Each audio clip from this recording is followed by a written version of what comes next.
Hey guys, tonight we're stepping into the warm, sandalwood-scented haze of an Ottoman barber shop, where the sound of blades scraping stubble mixes with the bubbling of coffee, the faint rattle of prayer beads, and the low murmur of centuries-old gossip. The air is thick with steam and lemon oil, the chairs are mismatched but carefully polished, and you're not just here for a haircut. You're entering the nerve center of an empire. You don't sit in that creaky wooden chair just to leave with a neat beard. You might walk out with a fresh divorce, a tooth less in your mouth, or news of a sultan's latest scandal before it hits the street. It's cozy, chaotic, and just a little bit unlicensed. You're surrounded by smells you can't name, tools you hope are clean, and conversations that you're pretty sure you weren't meant to hear. So, before you get comfortable, take a moment to like the video and subscribe. But only if you genuinely enjoy what I do here. Also, tell me where you're watching from and what time it is. I always love seeing who's drifting off around the world. Now, dim the lights, maybe turn on a fan for that soft background hum, and let's ease into tonight's journey together. You trudge slowly through the cobbled alleyways of a sleepy Ottoman town, the sun already fading into the haze of afternoon tea, and duck beneath a creaking wooden sign that swings slightly in the breeze. It has no words, just a painted razor blade and a coffee cup. The barber's shop is dark, musty, and, oddly, welcoming. You immediately notice that it's less salon and more tiny social universe. There's a man in the back arguing about goat prices, someone snoring lightly in a chair, and a boy with ink-stained fingers writing out what appears to be a divorce decree under a flickering oil lamp. No one flinches. Because this is what barbers do here. They don't just clip hair. They file legal paperwork, mediate marriages, whisper fatwas, and pour you a thick cup of cardamom-laced coffee without breaking stride. Ottoman barbers were more than community cornerstones. They were micro-administrations in themselves. You shift uncomfortably in the chair and glance at the tools of the trade. There's a rusty straight razor hanging by a leather strap, but also a pile of parchment, a small inkwell, a broken string of worry beads, and a bowl filled with something that smells suspiciously like vinegar and old cloves. The barber doesn't greet you so much as nod while finishing up with a tooth extraction 2 chairs over. Yes, you heard that right. He's pulling a molar using a set of iron tongs, and nobody is calling the Ministry of Health. You're starting to realize that in the Ottoman world, the barber is a strange hybrid creature, part stylist, part surgeon, part therapist, and occasionally part bureaucrat. You're not in a spa. You're in a place where news spreads faster than the postal system, where legal declarations are exchanged over your shoulder while you get a trim, and where people confess things that really should have been kept between them and God. One mainstream historical fact that surprises modern ears is that Ottoman barbers were often the most literate men in their district, despite not being scholars or officials. Because while few people could read and write in the early empire, a good barber had to learn. He had to transcribe divorce papers, write letters for merchants, and even forge documents. Though, of course, no one admits to that last part. Historians still argue whether this literacy was a result of practical need or a clever workaround in a society where formal education was closely regulated. A man might not be able to get a degree, but he could certainly sharpen a penknife and start learning under an older barber.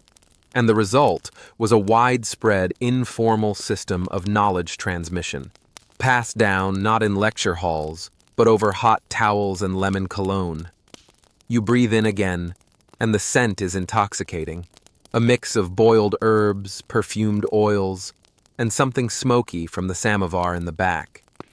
It's oddly relaxing, despite the fact that you're sitting next to a man who just dropped off a will and then promptly got his sideburns tapered. One of the shop boys quietly refills a tiny ceramic cup and slides it toward you with a nod. It's bitter, scalding, and somehow exactly what you needed. You're now part of this strange little ecosystem, where men come not only to look presentable, but to connect, debate, and sometimes dissolve their marriages with nothing more than a witness and a signature. And if that sounds casual to you, well, it was. Under Islamic law, a man could initiate a divorce by declaration, and with witnesses, it was legally binding. The barber, often being one of the only literate bystanders with a pen, naturally, filled in as scribe. Is it weird? Yes. Is it efficient? Also, yes. Fringe detail incoming.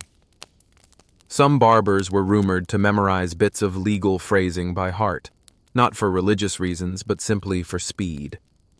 You want the short-form divorce or the flowery one? It's 1580, and customer service is thriving. You lean back, exhale, and notice something else. There are no women here.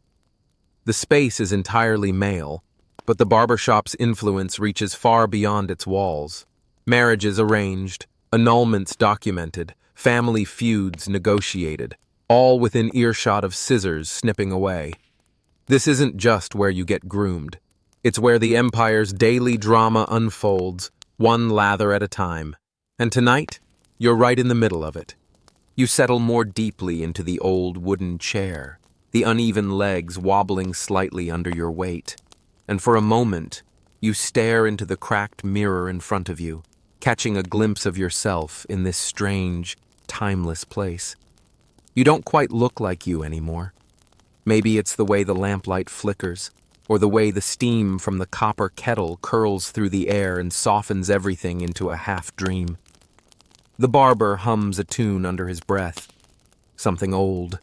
Something probably handed down from apprentice to apprentice alongside razor techniques and gossip roots. As he runs a comb through your hair, you realize that in this empire, a man's beard is more than hair. It's a full-blown statement. It's political, it's religious, it's personal.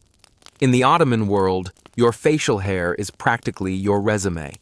A full, thick beard marks you as a learned, devout gentleman, possibly a scholar or a high-ranking bureaucrat. A neatly trimmed one might suggest you're a merchant, respectable but worldly. A mustache without a beard leans towards soldier or government official, and if you're completely clean-shaven, well, unless you're very young or an executioner, you might raise some serious eyebrows. There's even an unspoken beard hierarchy, where certain styles are associated with specific Islamic sects or philosophical schools, and God help you if you pick the wrong one in the wrong province. Historians still argue whether these grooming codes were official decrees or more of a social language everyone just understood. But whatever the origin, Ottoman men understood very well that a razor could mean the difference between being seen as wise or suspicious. You, right now, are somewhere in the middle, not quite scholar length, not quite soldier sleek, just enough to look like you belong without looking like you're pretending. The barber, of course, sizes you up instantly. With a quick flick of his eyes, he knows your age, your station, your probably fabricated job story, and whether you've been cheating on your taxes. He offers a small grunt of approval, which is the most you're going to get. His apprentice brings over a bowl of warm lather, scented with rosewater and maybe just a hint of old goat, and begins to apply it to your cheeks with a brush that looks like it's seen better centuries. And as he works, the conversations around you start to bubble again. A man in the corner argues that trimming your beard too often weakens the soul. Another counters that it's a matter of hygiene and that even the prophet appreciated a tidy look. Someone else chimes in with a joke about a man whose beard was so thick he once lost a spoon in it. You smile a little.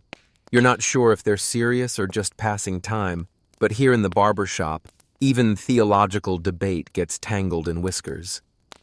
One mainstream historical fact that surprises many modern listeners is that Ottoman authorities occasionally issued edicts on facial hair. Yes, actual decrees from the Sultan's court, sometimes encouraging the trimming of beards, other times warning against it. In the early 17th century, for instance, Sultan Murad IV, he of the no alcohol, no tobacco, no fun policies, also tried to suppress certain types of beards he considered seditious or too Persian. whether out of religious anxiety, political paranoia, or just personal taste. The fact remains that the Ottoman Empire wasn't above policing its citizens' facial furniture. And where better to enforce these styles than the barbershop? Enter the humble barber, a man who holds a blade to your neck but also, somehow, your social standing in his hands.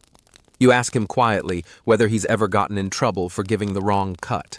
He shrugs, then tells you about a time a pasha came in asking for a style that would have been considered borderline heretical in the next town over. The barber did it anyway, then told the man to wear a turban low until he was safely past the next province. This wasn't just about looking good, it was survival. Fringe detail.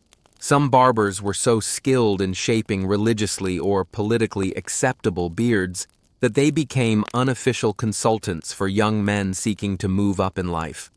Want to apply for a job in the palace archives? Better have a quiet, modest scholar's beard. Want to impress at the madrasa? Go full-volume theologian. The barber knew what look opened what door, and in a world where one wrong phrase could land you in a very uncomfortable cell, that advice was priceless. Scholars debate whether these barbers intentionally manipulated social mobility or just adapted to survive. Either way, they were gatekeepers of more than just grooming. The apprentice wipes the last of the foam from your cheek with a practiced sweep, and the barber tilts your chin, inspecting his handiwork like a sculptor. You glance around the shop again. Someone has taken out a small stringed instrument, maybe a saz, and begun strumming softly, filling the room with a gentle rhythm that blends into the hiss of the kettle and the rustle of robes. You notice an old man in the corner, completely still, eyes closed. Not asleep, but listening. Maybe remembering a time when his own beard was jet black, and he too sat in the chair dreaming of promotions or poetry, or both. Beards were even political among the elite. In the palace, eunuchs often sported no facial hair, signaling their unique station and separation from the power struggles of other men. Viziers, meanwhile, carefully curated their facial hair to signal alignment with particular factions, some even changing styles, subtly depending on who was falling in and out of favor. There's a well-documented moment when a high-ranking official was dismissed, not for what he said, but for how he wore his beard at court. Yes, your follicles could be treasonous. As you look down at the floor, an uneven mosaic of old tiles, stained with the years, you see tiny curls of hair swept into neat little piles. Each one represents someone else's social maneuvering, someone else's whispered strategy, someone else's nervous decision to look just a little more trustworthy today. The barber brings you a cup of warm water infused with mint and something floral, perhaps hibiscus or dried apricot flower. It's shockingly good, and while you sip, he adjusts the cloth around your shoulders, nods again, and begins the next phase, the final shaping. No mirrors, no, what do you think? Just trust. You feel the blade glide again, this time softer, more deliberate. Not a shave so much as an artful edit. And somewhere in the back of your mind, you think about how every man in this empire, rich or poor, merchant or mystic, sat in a chair like this at some point and let another man's hand decide whether he would be seen as noble, honest, dangerous, or naive. That's power. Silent, daily, perfectly disguised as hospitality. And your barber wields it with a sleepy-eyed grace, humming that same old tune, as if to say, "This is just another Tuesday." But you know better. You've just been handed your face for the week, and maybe your future too. You're still seated in the same rickety chair, but your posture has changed. You lean back now, more at ease, your freshly shaped beard tingling slightly from the lemon oil the barber has just dabbed along your jawline with a scrap of muslin. There's a small mirror propped against the wall across from you, so fogged and flecked with soot that it only shows you a vague, dreamy version of yourself, as if even your reflection is part of the empire's long, half-lit memory.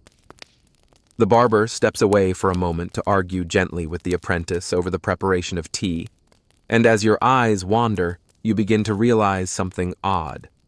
The shelves here are cluttered with objects that don't quite fit a barber shop. There's a small drawer of coins, a roll of parchment tied with blue ribbon, a pouch of dried herbs hanging beside the straight razors, a pewter basin that might once have held blood, and just beside the oil lamp, a chipped glass jar holding 2 blackened molars. You're starting to understand that in this place, the line between grooming and medicine is barely a line at all, and nowhere is that more evident than in the blade's double life. You turn your head slowly, taking in the tools again: tweezers, razors, copper cups, sharp little knives, and a long iron hook that looks like it escaped from a medieval torture display. But this isn't a horror show. This is the Ottoman Barber Shop, where your neighborhood stylist was also your local emergency medic.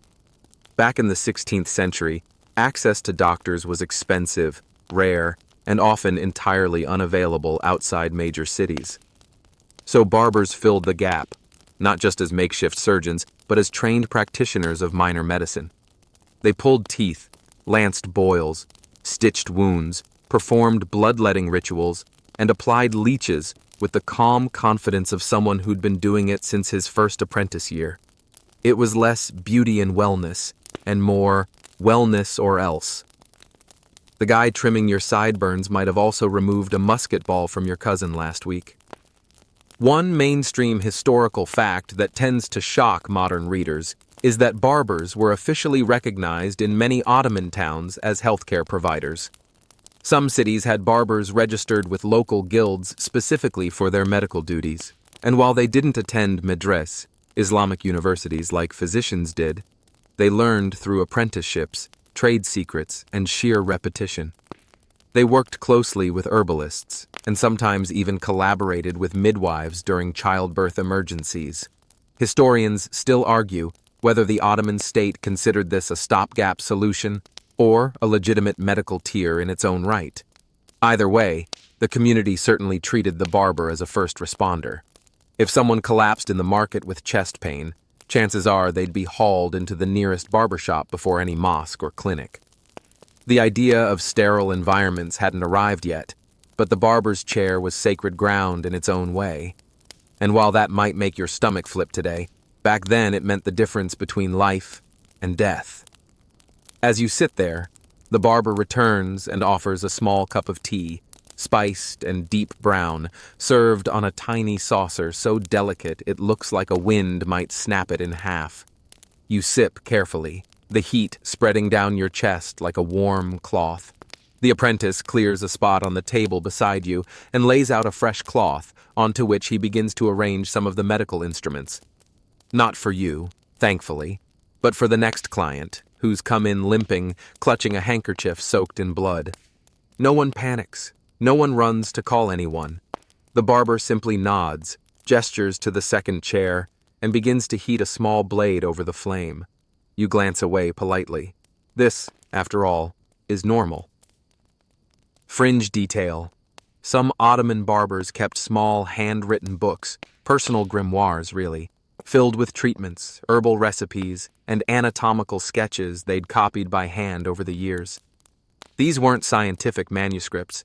They were a mashup of Islamic medicine, folk remedies, superstitions, and passed down wisdom from older masters. Want to stop a nosebleed? Recite a verse while pressing a cold coin to your forehead. Need to treat snakebite? Burn rosemary, chant a line from Rumi, and drink boiled goat milk. These notebooks were guarded fiercely, sometimes handed down only to the most loyal apprentice. And if lost, it could mean the death of the barber's whole reputation. You watch as the wounded client gets his foot bandaged with a mixture of ash and honey, the standard treatment apparently, and then begins sipping his own cup of tea as if nothing had happened.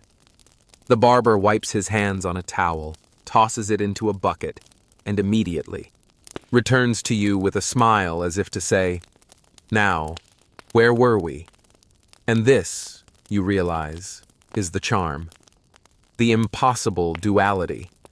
One moment, blood and stitches. The next, rose oil and beard wax. No sharp transitions. Just life. Fluid, messy, fragrant, and a little dangerous. The Ottoman barbershop was a living paradox, and every man who walked through its door knew he might come out with a fresh look, or fewer fingers. Scholars continue to debate how formal the barber's medical training truly was. Some argue that it was highly structured within the guild system, with levels of expertise marked by apprenticeship rituals and tests of dexterity. Others suggest it was entirely informal, a network of practices passed along like kitchen recipes. But nearly all agree that by the 17th century, barber medics had carved out a respected niche in Ottoman society. And what's more, they were often preferred over professional physicians, who were seen as aloof, expensive, or overly reliant on books instead of hands-on skill.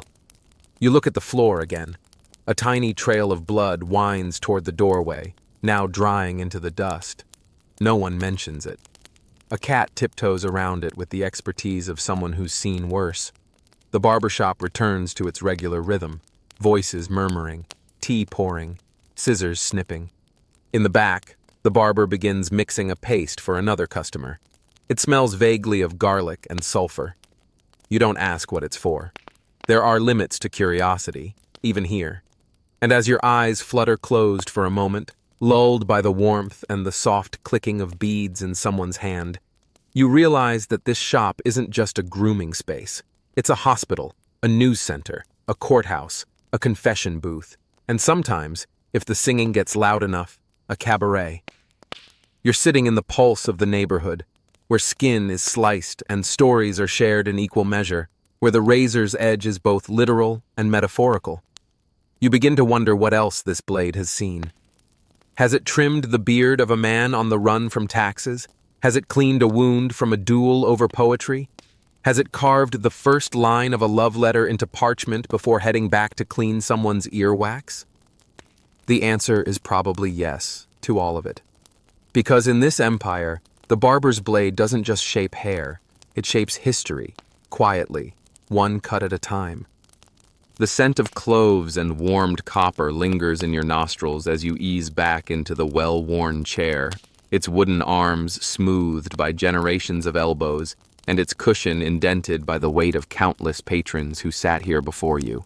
Merchants, clerics, poets, maybe even a few spies, all of them gathering beneath the modest awning of the Ottoman barbershop, not just for a shave or a bandage, but for something far more intoxicating: information. Outside, the alley murmurs with lazy footsteps and the bray of a stubborn mule. But inside the shop, the energy shifts as the apprentice carefully lights a second oil lamp, its low flame casting dancing shadows along the curved walls, illuminating shelves crammed with more than grooming tools: scrolls, small boxes, jars of powder labeled with names that have long since lost their meanings. You begin to understand now that this place, despite its humble tools and cracked tiles, is the nerve center of the neighborhood, a proto-coffee house as vital to community life as the mosque or the bazaar, and perhaps even more dangerous. Because here, amid the clink of razors and the hiss of boiling water, tongues loosen, opinions sharpen, and forbidden thoughts are quietly passed from man to man like a borrowed prayer bead. You hear it now, the way a man seated near the wall leans forward to speak in a low tone about a new tax levied by a provincial governor, one that might cripple the grain trade if it isn't overturned, while another man counters with a theory that the governor is just a puppet for a distant courtier with grudges to settle. Their words are calm, almost lazy, as if they're discussing weather, but there's weight beneath them, tension that hangs like smoke in the air. This is not idle chatter. This is dissent, wrapped in politeness. And the barbershop, for all its foamy beards and glassy-eyed apprentices, is its stage. One mainstream historical fact that often goes overlooked is that during the height of the Ottoman Empire, Many coffee houses were subject to suspicion, surveillance, or outright bans by the state, not because of the caffeine, but because of the conversations. Barbershops, lacking the overt reputation of coffee houses, often became unofficial venues for the same kind of discourse, protected by their smaller size and their seemingly mundane function. Historians still argue whether the government genuinely underestimated the political undercurrents of barbershops or simply turned a blind eye to the ones that didn't stir too much trouble. Either way, the barber's chair often became the safest place to talk unsafely. Here, in a room that smells of burnt sugar and lemon rind, where a man is getting his ears candled in one corner while another has his neck cracked with a sickening but oddly satisfying pop, ideas ripple beneath the surface. A whisper about a rebellious poet in another district, a joke at the expense of a sultan's latest ban, a rumor about a palace concubine who may or may not have poisoned her rival with saffron-laced sweets. Nothing is said too loudly, nothing is written down, but everything sticks. And you realize that the barber himself is not just a passive listener. He's the moderator, the editor, the invisible conductor of this musical debate. With a well-timed cough or an innocent change of subject, he can direct the flow of conversation away from danger. With a nod, he can signal that it's safe to say more. With silence, he can crush a rumor before it grows legs. You wonder how many lives have been protected or ended because of a barber's decision to repeat or withhold a detail. Fringe detail. Some barbers were known to use coded language when speaking about politics.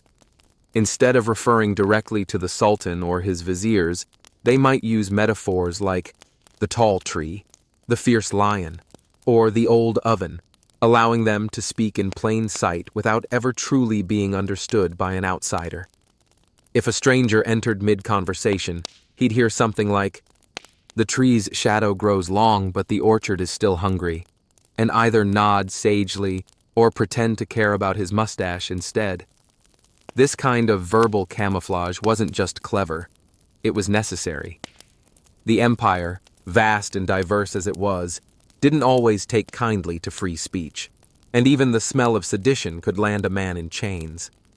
Scholars debate whether these metaphors were standardized across regions or improvised locally, but their existence is well attested in travelogues and complaints sent to provincial authorities.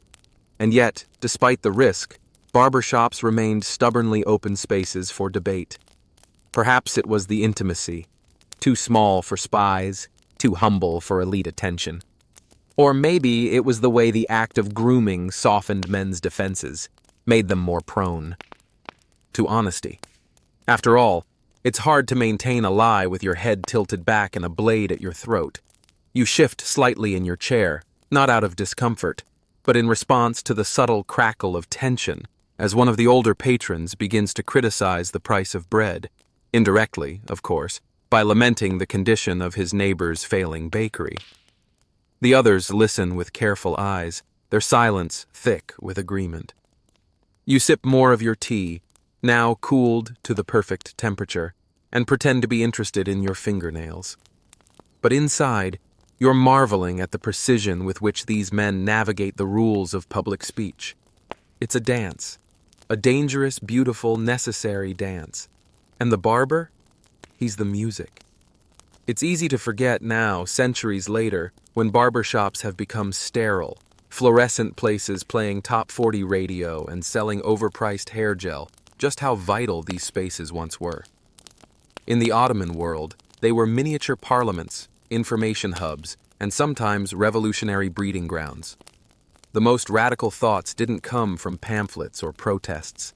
They came from murmurs between shaving strokes, from side glances exchanged over coffee cups, from the quiet rebellion of a man daring to ask why things were the way they were.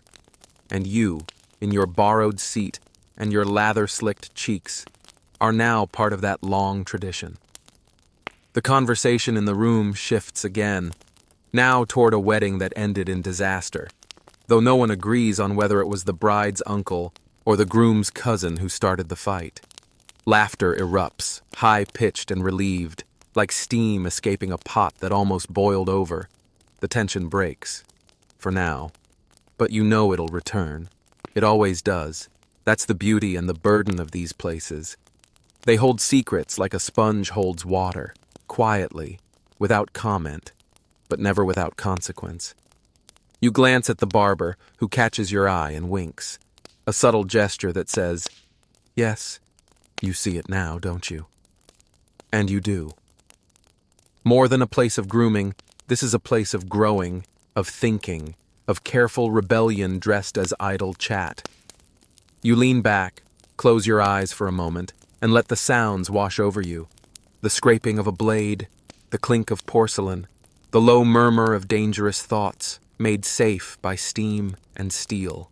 You're still sitting quietly, cradling your now empty teacup, when something curious unfolds in the far corner of the shop. A middle-aged man steps inside, wearing a turban just slightly off-kilter, and a face that looks like it's been crumpled in a long argument with fate. And without saying a word, he pulls out a folded piece of paper and lays it on the barber's workbench, with the kind of deliberate slowness that suggests this paper weighs far more than parchment and ink. The barber, unfazed, finishes dusting talcum powder along a boy's neck, sends him off with a gentle slap on the back, and then turns to the paper without ceremony, flattening it out and scanning it with the eyes of someone who's read this kind of document far too many times to flinch, and you suddenly realize what you're looking at. Not a shopping list, not a debt note, but a declaration of divorce, a talaq, issued right here in the same place where beard oil is mixed and jokes are traded, and just like that, the conversation in the room shifts. Men glance sideways. The apprentice pauses mid-stir of the coffee pot, and the air becomes still, like the surface of a pond before someone drops in a stone. It's not that divorce is shocking in the Ottoman world. It's actually quite common, and Islamic law permits it. But it's the fact that it's happening here, casually, with no judge or mullah or court official in sight, that catches your attention. One mainstream historical fact that few people outside academic circles know is that Ottoman barbers, particularly in rural areas and small towns, were often the ones to write, witness, and even store divorce documents, simply because they were among the few literate men in the community and owned the tools to record such things: paper, ink, a table, and the social neutrality to be present in both religious and secular affairs without being fully beholden to either. In some provinces, the practice was so common that barbers began keeping loose registries of divorces and marriages, creating an unofficial community archive of broken unions and second chances. And while this might raise eyebrows today, it was seen as practical, efficient, and entirely legitimate, as long as Islamic legal procedures were followed, meaning the declaration was made, witnesses were present, and no coercion was involved. Historians still argue whether these barbers functioned more as scribes or as facilitators, and whether their role in divorce documentation represented a loophole in the system or a grassroots solution to the empire's sprawling legal inconsistencies. But the reality remains that a man could walk into a barber shop with a beard that needed shaping and a marriage that needed ending, and leave with both affairs neatly handled before the steam from his coffee cup had cooled. The man in the corner clears his throat and begins speaking, softly but with the tone of someone who's rehearsed this line in his head many times. He utters the phrase of talaq once, twice, 3 times, and the barber, unblinking, writes it out on the parchment in slow, deliberate calligraphy, then adds the names of the witnesses, 2 men who've now leaned forward, nodding solemnly, though neither of them seems entirely sure whether they're being helpful or just conveniently present. The entire transaction takes less than 10 minutes, and at no point does anyone raise their voice or offer unsolicited advice, because this is not the place for judgment. This is a place of process, and the process here includes the unceremonious ending of unions that have run their course. Fringe detail. Some barbers had developed stylized divorce templates, complete with ornamental headings and poetic phrasing, allowing even the most humiliating split to be framed in literary elegance. And in more creative towns, a man might request his divorce document to include a verse from Rumi, a proverb, or even a metaphor comparing his lost love to a bird flown from the cage of his heart. Whether this softened the blow or simply helped men save face is anyone's guess, but there are surviving samples of these documents tucked away in Ottoman archives, written in careful script and sometimes bearing the distinct ink stamp of a barber's personal seal. You glance at the man now rolling up his finalized divorce decree, tucking it into his coat pocket as if it were a receipt from the bakery. And you wonder how many other lives have been unstitched beneath the soft swish of razors and the scent of cardamom oil. You also wonder, briefly, what the woman on the other end of this decision will say when she receives the document. If she already knows, if she's relieved, if she'll celebrate with halwa or weep behind closed shutters. But those thoughts dissolve as the barber swiftly returns to his usual rhythm, calling for more hot water, adjusting the flame beneath the coffee pot, and inviting the next customer to step up as if nothing of consequence has occurred. The shop breathes again, the ripple of discomfort fading into routine, and someone tells a joke about a man whose wife asked for a divorce just because he came home with the wrong type of olives. Laughter returns, cautious at first, then easy because the men here are used to it. They've seen birth, death, celebration, confession, and now divorce all within these walls, and the room knows how to absorb it all without breaking.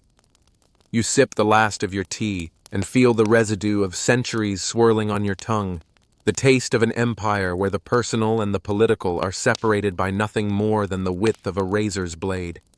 And as you sit quietly watching the apprentice fold away the ink-stained cloth, you realize that you have witnessed not just a historical curiosity, but a deeply human act, performed with the kind of dignity that only a place like this, straddling the sacred and the mundane, can afford. The shop's atmosphere has begun to settle again like warm bathwater, calm and hazy, the scent of burning oud curling up toward the ceiling in soft spirals, while the apprentice returns to brushing hair trimmings off the mosaic floor with a crude broom that looks more ceremonial than functional. And as the sunlight fades behind the latticed windows and plunges the room into amber, you find your gaze drawn not to the chair, not to the barber's deft hands, but to the old wooden box sitting behind the table, small, scuffed, held shut by a frayed string, and what looks like a sliver of bone instead of a proper lock. No one speaks of it. No one looks at it directly, but when the barber steps away to tend to a basin of water, the apprentice lifts the lid just slightly and peers inside with the reverent mischief of someone handling a sacred text or an old family curse. And in that moment you catch a glimpse of what lies within. Scraps of folded paper, tiny pouches of powdered herbs, a coin blackened with age, and a narrow metal tube no longer than a finger. What is it? A medical tool? A rolled document? A relic? But the boy shuts the lid again before you can decide, and you suddenly understand that you're staring at something more valuable than gold. The barber's private archive, a mishmash of community secrets, spells, letters, and maybe, just maybe, a few things too strange or dangerous for daylight. Because for all their public duties as barbers, scribes, and medics, these men also occupied a quieter role in Ottoman life. One far older, more folkloric, and harder to pin down. They were, in many ways, the keepers of small magic, the custodians of whispered charms and family curses and invisible protections, those odd little rituals that survive not in books or fatwas, but in the hands of someone who's always nearby, always listening, and always willing to offer just a hint of something more when the knife and the ink are not enough. One mainstream historical fact that tends to get buried beneath the empire's more bureaucratic records is that Ottoman barbers were widely believed to have some working knowledge of folk remedies, protective talismans, and even minor forms of ruhani ilachlar, spiritual medicine, drawn from a vast constellation of pre-Islamic practices, Sufi teachings, local superstitions, and sheer trial and error, handed down from master to apprentice in dark back rooms and crowded kitchens. Though these barbers were not trained as imams or healers in the formal sense, they occupied a liminal space between the sacred and the practical, and their shop was often the only place where a grieving mother could ask for an amulet to protect her baby from the evil eye, or where a man could seek help in breaking a spell he believed had been cast on his luck, his livestock, or his libido. Historians still argue whether these practices were tolerated, ignored, or quietly encouraged by the religious authorities of the time, especially given the empire's uneven stance on magic and mysticism. Sufism flourished in some courts and was suppressed in others, and while sorcery was officially condemned, in practice many communities relied on the gray space where tradition and charm met survival. The barber, of course, stood squarely in that gray space, both a pillar of the community and a liminal figure with access to ingredients, knowledge, and privacy. He had powders that could be sprinkled on thresholds, oils that could be rubbed on aching joints while a verse was recited, and strange knotted strings meant to be hidden in clothing or burned under the new moon. Fringe detail. In some parts of Anatolia and the Balkans, barbers were known to keep jars of ash from sacred fires or coals from funeral pyres, believing that when mixed with certain herbs and prayers, these ashes could be used in protective pastes to ward off nightmares or keep jinn at bay. Whether it worked or not is, of course, unprovable, but the fact that men returned to request it again and again speaks volumes about the human need to feel safe, even if the comfort comes in the form of a pungent, black smear rubbed behind the ears. You shift in your chair, thinking back on that metal tube you glimpsed in the box. What is it holding? A hair from a deceased ancestor? A prayer written in microscopic script? A tiny scroll sealed with wax? You'll probably never know. And that's part of the magic. It's not for you to know. It belongs to the barber, and the 100 whispered exchanges he's held between customers and candles, confidences made between strokes of a razor and sealed with silence rather than signatures. The man sitting next to you suddenly reaches into his coat and produces a small cloth pouch, murmuring something about his newborn daughter's nightmares, and without. Missing a beat, the barber opens a drawer, retrieves a pinch of crushed fennel, a chip of iron, and what looks like the dried petal of a rose, then ties them into the pouch with a piece of red thread while whispering something inaudible. Perhaps a verse, perhaps a recipe, perhaps both, and the man nods, tucks the pouch away, and thanks him in a voice thick with relief. No receipt is given, no record kept, but the gesture carries weight far heavier than the objects involved. And once again, you find yourself in awe of the sheer complexity of what this shop holds. It is at once a place of hair and steel and chatter and ink, and also of mystery and protection and quiet acts of service that exist outside the laws but firmly within the moral universe of the people who live by them. You look again at the apprentice, who now returns to his sweeping as if nothing extraordinary just occurred, and you wonder whether he will one day be entrusted with the box, whether he'll learn the prayers, memorize the ratios, and understand when to speak and when to nod quietly instead. It's a tradition without syllabus, a craft passed on by instinct and imitation, and it survives not because it's written down, but because it's lived, day after day, in the smoky warmth of these small, impossible places. The barber finally returns to your side, inspects your neckline, and gives a quick nod of approval before dusting your collar with a mixture of talcum and ground amber, an oddly luxurious touch in this practical world. And as he steps away to pour himself a cup of tea, you feel the full weight of the shop settle around you again, heavy with history, fragrant with memory, and vibrating faintly with the energy of 100 small acts of unseen kindness, invisible shields built from herbs and words and faith, handed out one pouch at a time. The evening settles deeper now, like a thick woolen blanket gently pulled over the city's shoulders, and the sounds outside the barber shop become quieter, more distant. The distant thud of hooves on cobblestones, the occasional bark of a hungry dog rooting through the trash, and the soft whine of wind threading through the alleyways with secrets of its own. Inside the shop, the flame in the hanging lamp flickers slightly as the oil burns lower, casting long, thin shadows across the walls where the jars and tools stand like silent witnesses to everything that's passed through this room. And though you've long since finished your grooming, you haven't moved yet, still perched on the edge of the chair with a vague sense that to leave now would be to step out of a dream you weren't quite done exploring. Because just when you think you've seen every layer of this place, another one reveals itself, this time through the shop's unique role as an unofficial banker, broker, and go-between for the kind of transactions too delicate or too humble for the empire's sprawling bureaucracy. It begins, as always, with something small.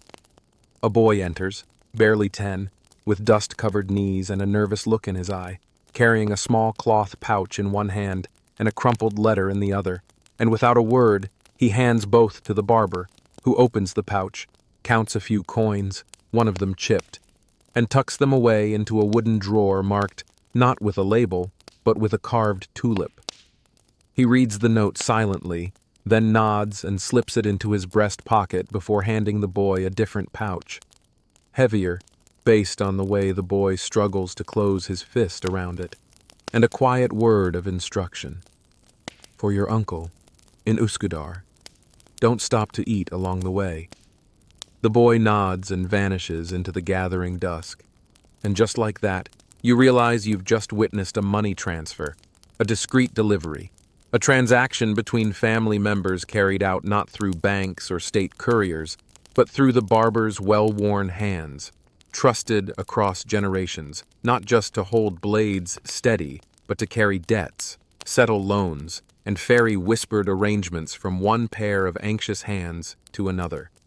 One mainstream historical fact that underscores this role is the documented presence of barbers in Ottoman probate cases, not as parties to the disputes, but as record keepers or neutral witnesses to informal debts, inheritance promises, or unpaid loans. In many neighborhoods, especially those without a resident imam or state clerk, barbers were the only literate, stable figure trusted to log these things or serve as an escrow agent for dowries, land rents, or trade partnerships. Historians still argue whether the barbers took on these responsibilities voluntarily as a way to elevate their status, or whether they were gradually pushed into the role by the community's need for a reliable intermediary who was always present, always sober, or at least functional, and always 2 steps removed from the power structures that often made legal recourse difficult for everyday people. The truth is likely somewhere in between, a blend of practical service and quiet ambition, with the barber understanding that every coin he moved or promise he witnessed added a thread to the invisible web that kept his shop at the center of communal life. Fringe detail.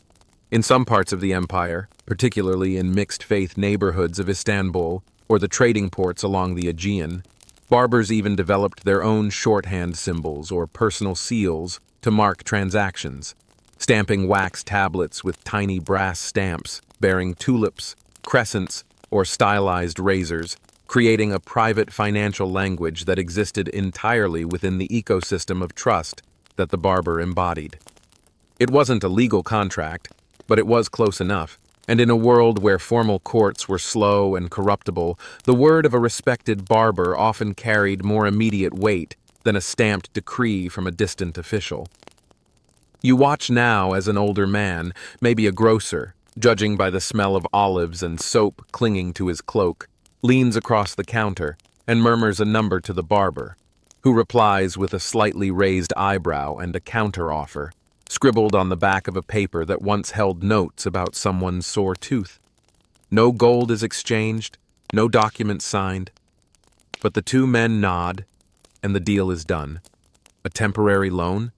A delayed payment? A small bet on a goat race? You'll never know. And it doesn't matter, because what matters is that both men believe the other will hold up his end, and the barber's presence seals that belief.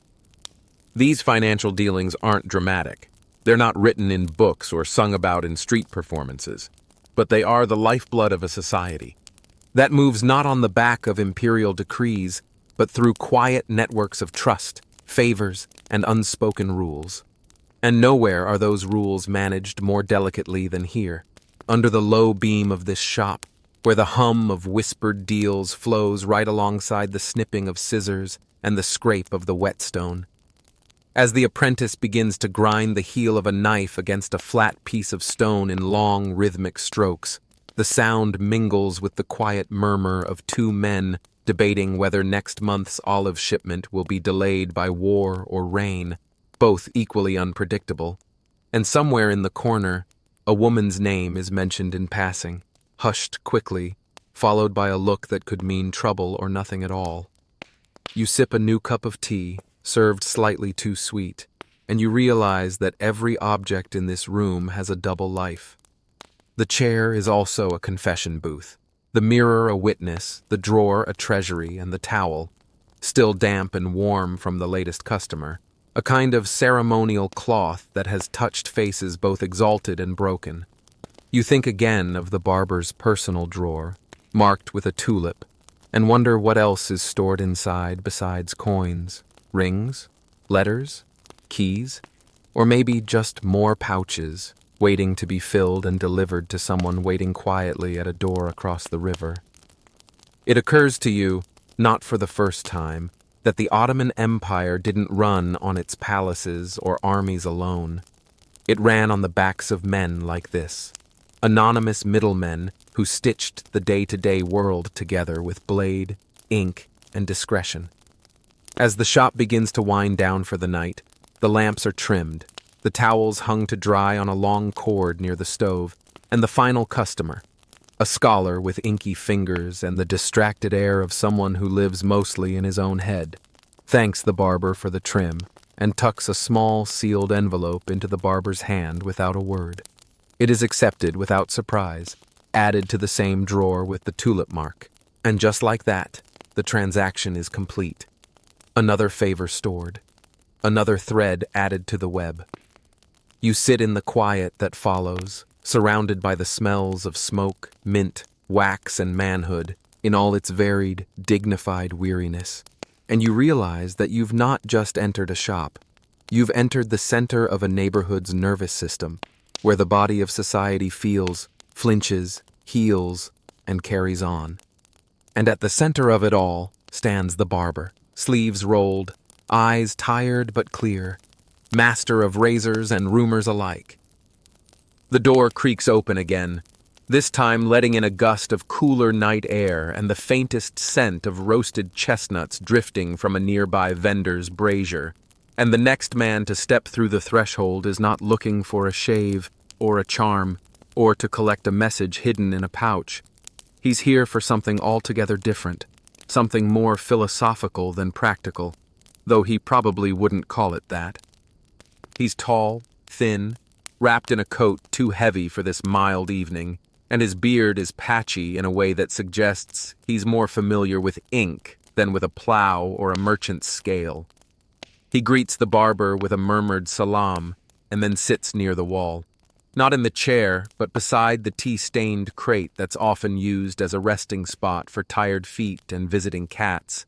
And after a moment of silence, he begins to speak, not to anyone in particular, but into the room as a whole, weaving his thoughts into the smoky air like incense. The topic: dreams, why we have them, what they mean, whether the ones that involve flying horses and faceless men are signs from the beyond, or just the echoes of a mind left too long alone in the dark. The barber nods occasionally, wiping his tools with a cloth, but he doesn't interrupt because he knows what this is. Another role his shop must play, less tangible than surgeon or scribe, but just as real, the space of open thought, of theological drift, where questions too delicate for the mosque and too peculiar for court debates find their moment to stretch their legs. One mainstream historical fact that illuminates this quiet function is the well-documented tendency of Ottoman intellectuals, especially those in the lower or mid-level echelons of society, to gather in informal settings like bathhouses, coffee houses, and yes, barber shops, to discuss philosophy, poetry, and the trickier questions of faith and destiny, which often could not be explored fully in public sermons or written texts due to the risk of religious or political backlash. These places were not officially sanctioned debating halls, but they provided the safety of ambiguity, the plausible deniability of casual conversation, where nothing was quite heretical unless someone wrote it down or shouted too loudly. Historians still argue whether these spaces actually influenced broader intellectual trends in the empire. Did the ideas whispered over razors ever reach the divans or the palaces? Or did they remain small sparks in smoky rooms, content to warm a few minds without burning down the structures around them? But what's undeniable is that the barbershop offered a rare kind of intellectual freedom, the freedom to muse, to doubt, to wonder aloud without fear of formal reprisal. Fringe detail. In some districts of Istanbul and Edirne, barbers even kept small shelves of books, dog-eared poetry collections, works of Sufi mysticism, or faded scrolls of dream interpretation manuals, meant not for formal study, but for the idle perusal of customers waiting their turn, and more than one apprentice is rumored to have taught himself to read by silently sounding out verses from these texts between sweeping hair and rinsing towels. You glance at the man now unraveling some theory about the layers of the soul and how the prophet Joseph's dreams might hint at the hidden structure of the cosmos, and you notice that no one interrupts. Not even the boy boiling water near the back dares to clang the kettle too loudly, because there's an unspoken reverence here, not for the man himself, but for the act of reflection, of verbal curiosity, which in a world so often dominated by rules and routines, still finds a rare sanctuary between the walls of this shop. You remember now how earlier in the day, the barber had corrected the pronunciation of a customer reading a poem aloud from memory, not to embarrass him, but gently, with the care of someone who believes words matter, whether spoken in jest, in ritual, or in speculation. And it dawns on you that this shop is a kind of school, not just for hair and health and hushed deals, but for ideas themselves, trimmed and honed and shaped like beards, passed from mouth to mouth, tested in the forum of tired men sipping tea and chasing meaning through the fog of their lives. The speaker now shifts to a memory, something about a dream he had during Ramadan, involving an old coin and a snake with a human face, and you hear a chuckle from the man seated nearest the mirror, who offers a casual counter-interpretation involving envy, betrayal, and a goat, which might be a joke or a deeply coded metaphor. And suddenly the room stirs again. Opinions fly gently like leaves in a warm breeze, and you find yourself caught in a debate that feels less like an argument and more like a dance, where everyone knows not to step too hard lest the music stop. This isn't religious instruction, and it's not formal philosophy. It's something in between, like the middle note in a chord, holding the others together with invisible tension. And the barber, true to form, plays the quiet conductor, adding only the occasional anecdote or proverb, ensuring that the conversation flows like water rather than wine, intoxicating but never unsteady. The night grows deeper still, the oil lamp now lower, and you realize that hours have passed without notice, not because time stopped, but because it simply ceased to matter in this suspended space where the mind is allowed to wander and the tongue is allowed to test thoughts it would not dare share elsewhere.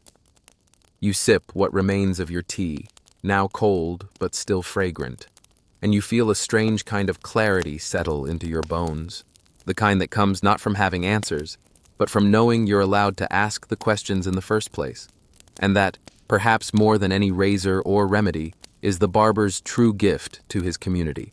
Not just the cut or the cure, but the quiet permission to think, to wonder, and to not always make sense, at least not right away.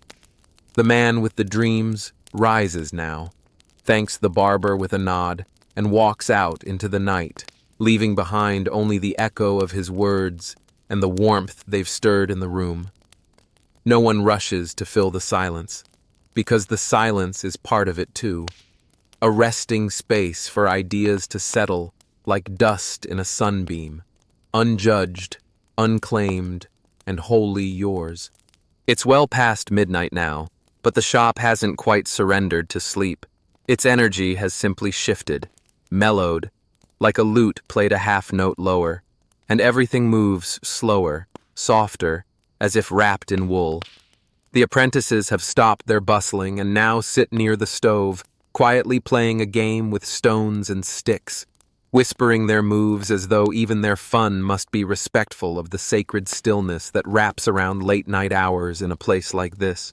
You sit quietly, your muscles loose, your thoughts drifting, but your eyes remain sharp, and you notice how the barber, without a word, begins to prepare for something else entirely, not a shave or a trim, but a task that requires the table to be cleared, the towels to be folded just so, the basin cleaned and dried, and a long, shallow wooden tray filled with an odd mixture of items, thread, pins, a few tattered pages of old Ottoman Turkish text, and what appears to be the handle of a broken spoon.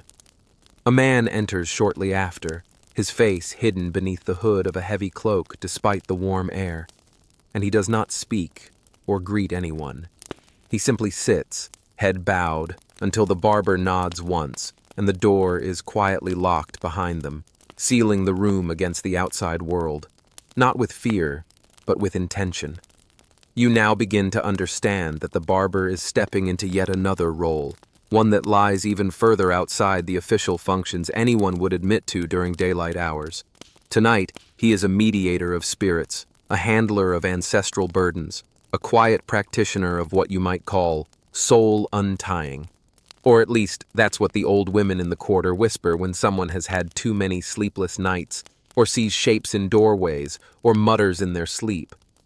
One mainstream historical fact that supports this seemingly fantastical scene is the empire-wide presence of halk hekimleri, or folk healers, many of whom operated in gray zones, some trained in rudimentary Galenic medicine, others entirely reliant on superstition and herbal knowledge passed down orally, and barbers, already skilled with the body and the needle, often absorbed fragments of these roles, particularly when no proper healer was available or when shame prevented a formal visit.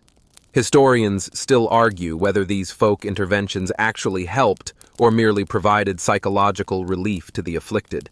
But even the skeptics agree that belief itself can become a treatment, and the barber's presence as a calm, competent adult with a familiar face may have been the closest thing to therapy that many Ottomans ever experienced.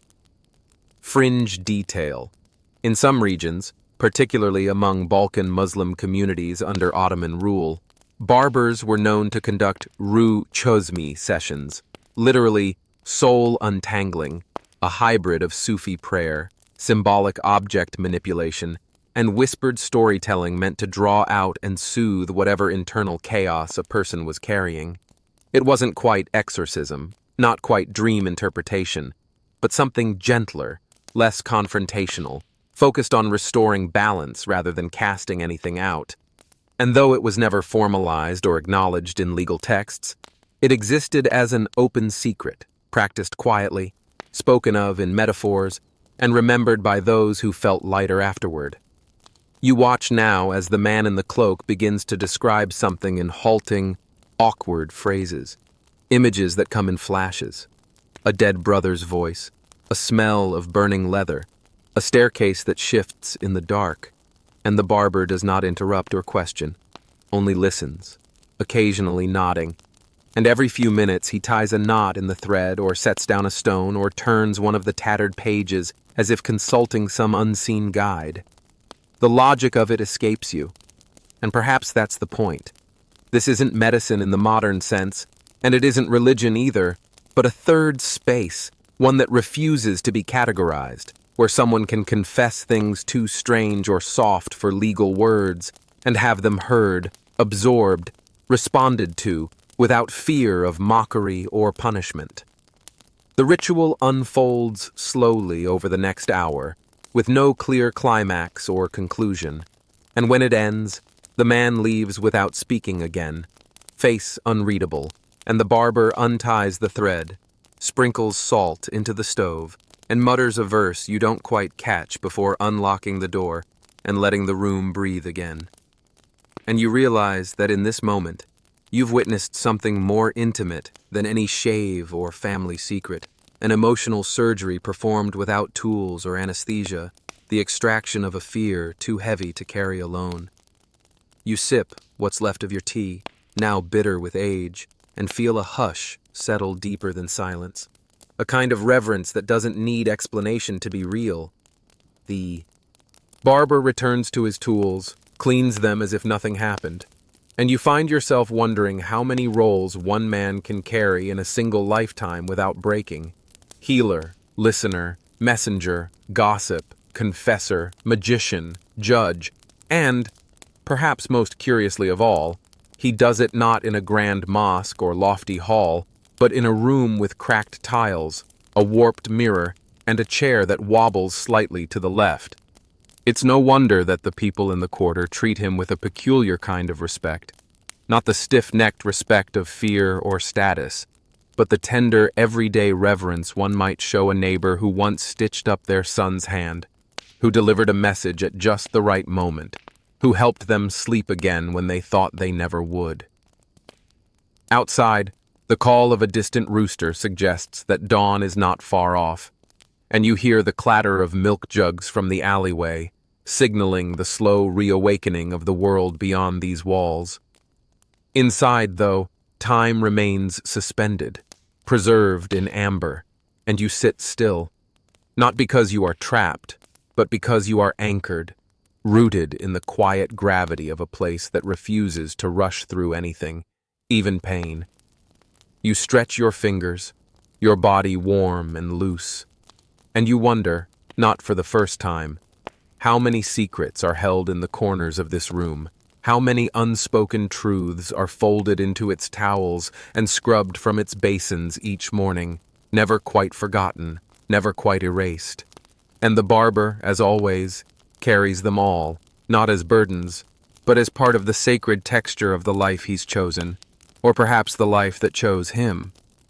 The first traces of dawn begin to seep through the narrow slats of the shuttered windows, not yet light enough to call day, but bright enough to mute the golden glow of the oil lamp that's been burning for hours. And as you sit there in the enveloping hush, the barber begins his slow, deliberate ritual of closing up, a process not rushed or mechanical, but almost sacred in its unspoken rhythm, as though the shop itself must be gently tucked in after a long night of listening to the world's aches, deals, dreams, and arguments. He starts by rinsing the basins with fresh water heated from the coals, not because the water is especially dirty, but because it's part of the rhythm, part of the daily exorcism that clears away yesterday's troubles to make room for today's. And as the apprentice silently folds towels with the kind of methodical care that can only come from deep respect or deep fear, or perhaps both, you notice how the shop seems to change with each action, each clink of metal and sweep of cloth, subtly transforming the place from what it was, alive, buzzing, whispering, into what it must now become, dormant, sealed, waiting for the next cycle to begin. It's in this moment of transition that your eyes land on something you hadn't noticed before, a thin wooden panel in the back wall, slightly ajar, revealing a storage room or alcove just large enough to stand inside, and within it, stacked neatly, are objects that don't seem to belong to any single trade. A worn satchel of coins tied with a child's ribbon, a folded woolen shawl still dusted with grains of rice, and a small lacquered box bearing the imperial seal of the Sultan himself. What is this place? A lost and found? A repository of forgotten burdens? Or something more purposeful? And before you can ask, the barber steps into the alcove and, with the same unceremonious care he gives to everything, begins organizing the contents, not by size or shape, but by something you can't quite identify. Perhaps order of importance, perhaps emotional weight, perhaps simply by who last walked away without asking for their object back. One mainstream historical fact that emerges from Ottoman studies is the understanding that barbers, particularly in dense urban quarters, frequently served as informal guardians of lost or unclaimed property, especially for those without family, travelers passing through, or servants who disappeared in the night. In the absence of police stations or municipal storage, the barber, known, trusted, and rarely mobile, became the natural custodian of what others left behind, whether temporarily or forever. Historians still argue whether these acts were driven by moral obligation, community pressure, or a subtle accumulation of social power, but the result is the same. Barbers became stewards of their neighborhood's detritus, caretakers of not just stories, but things, objects with stories of their own, soaked in the lives of their former owners. Fringe detail. There are surviving records from provincial courts noting the return of a dowry bracelet, a soldier's seal ring, or a grandmother's Quranic locket, thanks to the memory of a barber who had quietly stored the item for years, sometimes decades, until the rightful claimant, or their descendants, returned to ask for it. A habit that elevated these men beyond mere groomers and into the realm of archivists of the forgotten, curators of the quietly sacred. The barber now selects one item from the alcove, a bundle of old letters tied with a velvet ribbon, and sets it on the table, dusts off the cover, and then places a new tag on it, freshly inked in his elegant looping script, a name, a date, and a note. Left after death, may return. And you feel a subtle shiver run up your spine, not out of fear, but reverence, as though you've just seen something deeply private you weren't supposed to witness, the emotional equivalent of stumbling across a child's toy tucked under a war memorial. You sip your tea, cold now, bitter and strong, and it sits in your mouth like a final thought that won't go away, because you suddenly understand that the barber is not just preserving the objects of his community, but its griefs, its unspoken endings, its broken connections that might one day heal. The apprentice asks a question now, barely audible, and the barber replies softly, "Leave it. He'll come back for it, or his son will." And that single sentence carries more weight than most sermons you've heard, because it speaks to a kind of faith that exists beyond doctrine or ritual. The faith that people, no matter how far they wander, might return for what they've lost, and that someone will have kept it safe for them. And in that, perhaps, lies the true magic of the Ottoman barber, not in his razors or potions or whispered spells, but in his quiet commitment to remembering what others forget, to holding space for pain and hope and reunion, even when no one is watching, as the sky outside shifts from slate to pale rose, and the muezzin's call begins to ripple across the rooftops like soft birdsong. The barber lights one last stick of incense and lets it burn near the alcove, the smoke curling upward as if offering a final prayer for everything unsaid, unclaimed, and unresolved. The apprentice, yawning now, rolls up the mat where he had been sitting, and the barber unties his apron, folds it with ritual care, and places it beside the copper razor box, before pouring the last of the tepid water down the drain and whispering a short phrase you don't recognize.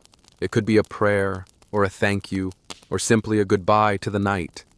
And with that, the shutters are latched, the lamp is extinguished, and the door creaks open, letting in the sounds of carts and footsteps as the rest of the world begins to stir, unaware that just behind this door, wrapped in the quiet dignity of unspoken labor, an entire galaxy of human experience has been folded up, tucked into corners, and left waiting for its next moment to breathe again.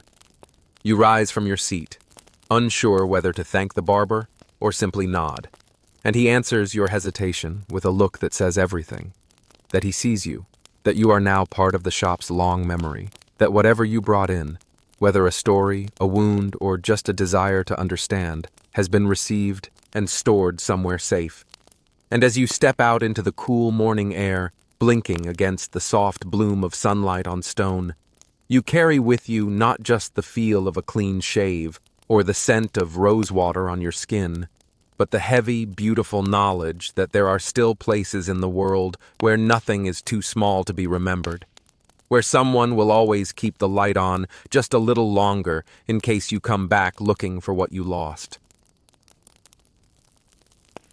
You don't remember falling asleep exactly, but you remember waking, not in your bed, but still in the barber's chair, the air around you thick with warmth and the fading scent of old smoke and rosewater, the kind of sleep that wraps around your thoughts like cotton and makes you unsure whether time has passed or whether the world simply paused to let you breathe. The shutters are closed now, but a pale blue light seeps in around the edges, soft as breath, and as you sit up slowly, stretching your limbs and rubbing your eyes, you realize the barber is already awake, seated cross-legged near the stove, sipping from a small porcelain cup, his movements unhurried, his eyes half-lidded with the calm of someone who has lived many mornings and no longer rushes through any of them. He gestures gently toward the steaming cup placed beside you on a low stool, and without words, you accept it, the tea darker than before, with a hint of cardamom that lingers on your tongue as your mind slowly stirs back into motion. It's in these early hours, before the city fully wakes, that the shop takes on yet another shape, not as a clinic or courtroom or confessional, but as a kind of newsroom, a nerve center of the neighborhood's gossip, a place where information is passed faster and more reliably than through any herald or official post. One mainstream historical fact that makes this role more than romantic imagination is the presence of barbers in the Ottoman intelligence structure, not formally, but as informants, watchers, or simply talkers whose ears captured everything from tax rumors to troop movements to the love affairs of minor officials, all of which mattered deeply to a bureaucracy that understood the power of chatter. Barbers heard what no one else did, not just because they asked, but because people talked while their beards were trimmed, while their heads were shaved, while their blood was let and their muscles rubbed with warm oil. They talked to fill the silence, to calm their nerves, to impress, or simply because no one else was listening. And the barber, sharp as his razors, listened always. Historians still argue whether this information was volunteered or extracted, whether barbers acted as passive conduits or active manipulators of the narratives they collected. But in either case, they held knowledge in their hands, and with it, a quiet power that made even the lowest-ranking barber more connected than most imams or merchants. Fringe detail. In port cities and border towns, certain barbers were known to specialize in decoding body language and dialect, not just trimming hair, but reading it, noting who arrived sunburnt and silent from the east, who fidgeted when asked about customs tariffs, who spoke too quickly in Greek when they thought no one understood. And though few records of this survive in official archives, references to such practices appear in court documents and the occasional execution report when a suspected spy accidentally slipped while being shaved. Back in the shop, the barber finishes his tea and begins to prepare the chair again, even though there is no customer yet, because the first haircut of the morning must always be ready before the first rooster has finished crowing, and as he sharpens the blade on the strop, the apprentice bursts in breathless from the alley, cheeks flushed with excitement, and whispers urgently into the barber's ear. A moment of stillness, then a nod, and the apprentice dashes out again, already halfway through the neighborhood before you can even guess what's happened. An arrest? A marriage? A merchant's boat delayed in the harbor by fog and superstition? It could be anything, and that's the point. The shop doesn't just transmit information, it filters it, shapes it, gives it weight, and sometimes gives it wings. The barber now speaks softly to the boy near the stove, instructing him to pass word along to the herbalist and the tailor. No need for haste, just a word slipped in with a cup of morning coffee or a bundle of cloth. And already the network is moving, humming like the gears of a great hidden machine powered not by wires or wheels, but by trust, routine, and centuries of knowing exactly what to say and when to say it. You lean back and sip again from your cup, now cooling, and wonder just how many revolutions were felt first in chairs like this, not in the palaces or the mosques, but in the simple rhythm of scissors and soft words, a revolution of murmurs before it ever became a march. And just as you're letting that thought settle, an old man enters, his eyes sharp despite the weight of years, and he doesn't ask for a shave or a cup, but simply stands at the counter and mutters something about the Pasha's nephew visiting incognito, and with a look from the barber, he vanishes again, like smoke in wind. No one speaks of it further, but you watch as the barber adjusts the mirror slightly, as though aligning it to catch a reflection more clearly. And you understand now that nothing in this room is ever only what it appears to be. The mirror is also a surveillance tool, the towel a code, the cup of tea an invitation or a distraction depending on the guest. The sun is rising faster now, streaking the walls with pale gold, and the shop is beginning to stir into its daytime self again, its masks adjusted, its blades ready, its stories tucked neatly behind smiles and salams. You realize with a kind of awe that this barbershop is less a place and more a mechanism, an organism with memory and instinct that adapts with each passing hour to serve whatever role the moment requires. Clinic, archive, temple, salon, court, and now, news desk, whispering updates across the city before the first proclamation hits the mosque walls. And as the first true customer of the day arrives, a boy with a cowlick and a toothache, you know that beneath the simple request for a trim lies 100 questions and observations waiting to be offered, all of them tiny pieces of a mosaic that only the barber can fully see. You watch as the razor meets the skin, the tea steams gently, and the city outside continues to wake unaware of how much of itself begins right here, with the hands and eyes of the man who knows everyone, forgets nothing, and says only what the moment allows. By mid-morning, the shop has slipped into its briskest rhythm of the day, not chaotic, never truly rushed, but marked by a steady pulse, like a seasoned heart that knows exactly how much to give with every beat. Men come and go in pairs or alone, some with purpose and others with excuses so thin you can practically see through them. Just a quick trim. Only came for the new clove oil. Wanted to ask if that back pain balm came in again. But of course, they've all come for the same thing, whether they admit it or not. To anchor themselves, however briefly, in the reassuring hum of this place where their lives make a little more sense. If only because the barber remembers them, sees them, and mirrors back something solid and human in return.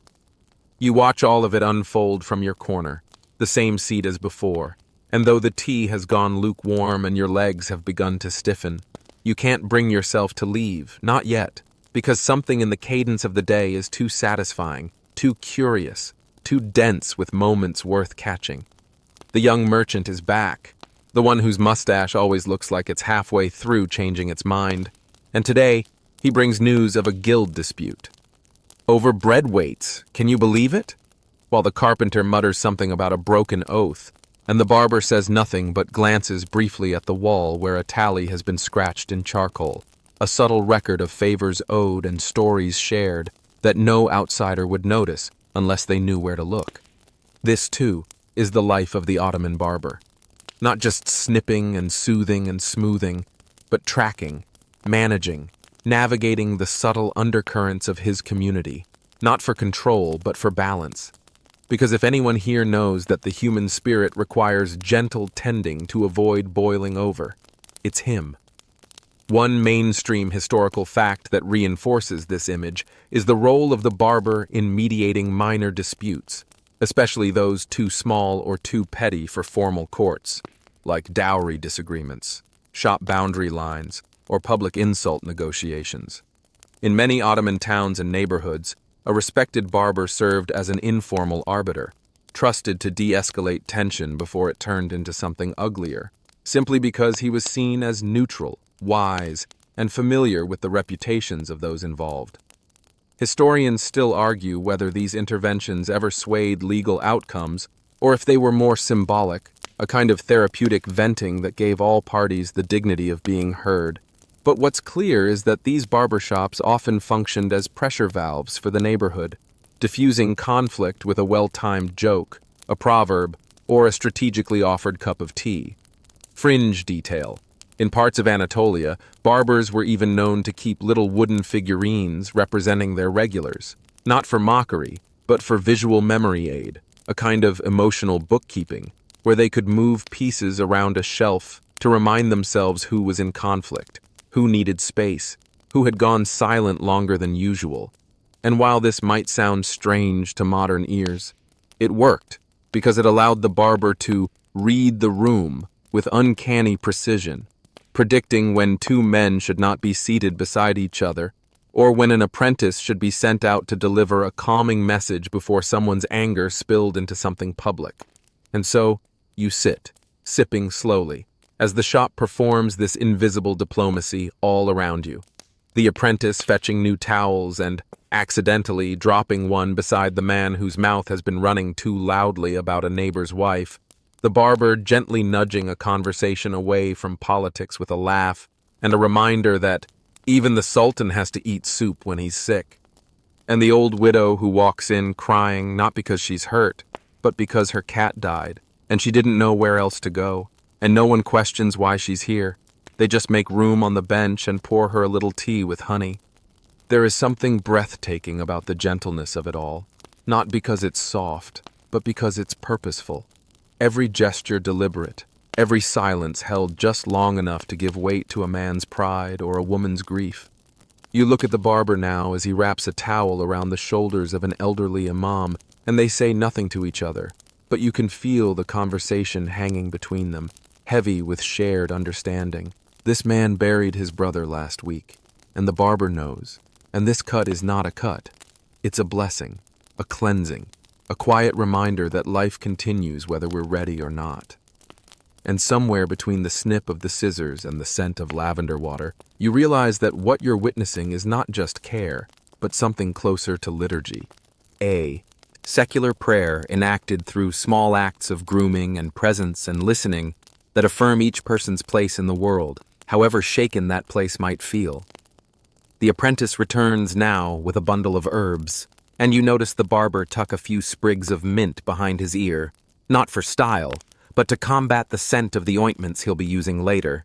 And as he does, he catches your eye and smiles, just barely, but enough to let you know that you, too, are now part of the living map he carries in his mind. A presence noted, a shape remembered.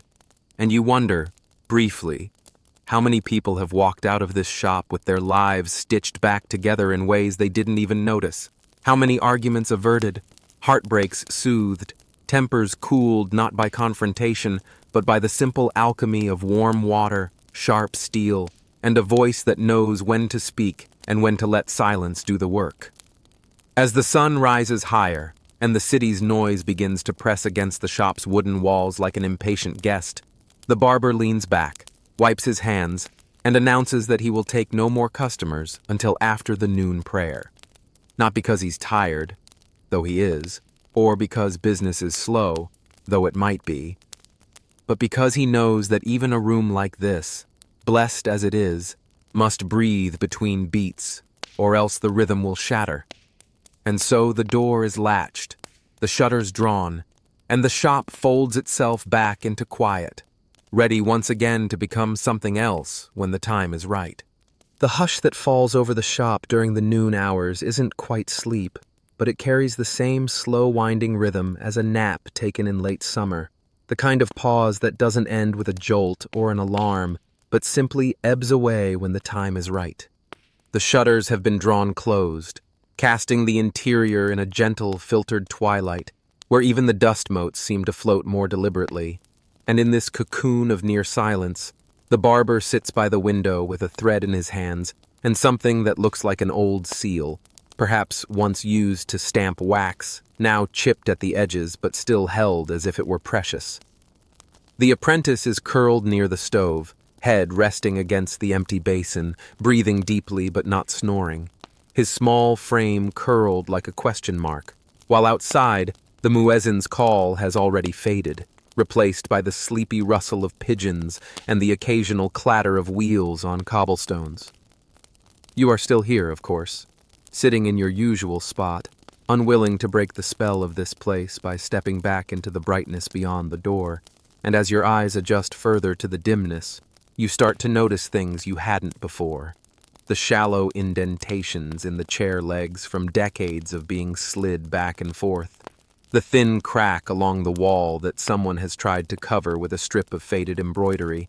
And the tiny string of prayer beads tucked inside the handle of the drawer by the barber's work table, hidden from sight but clearly touched often.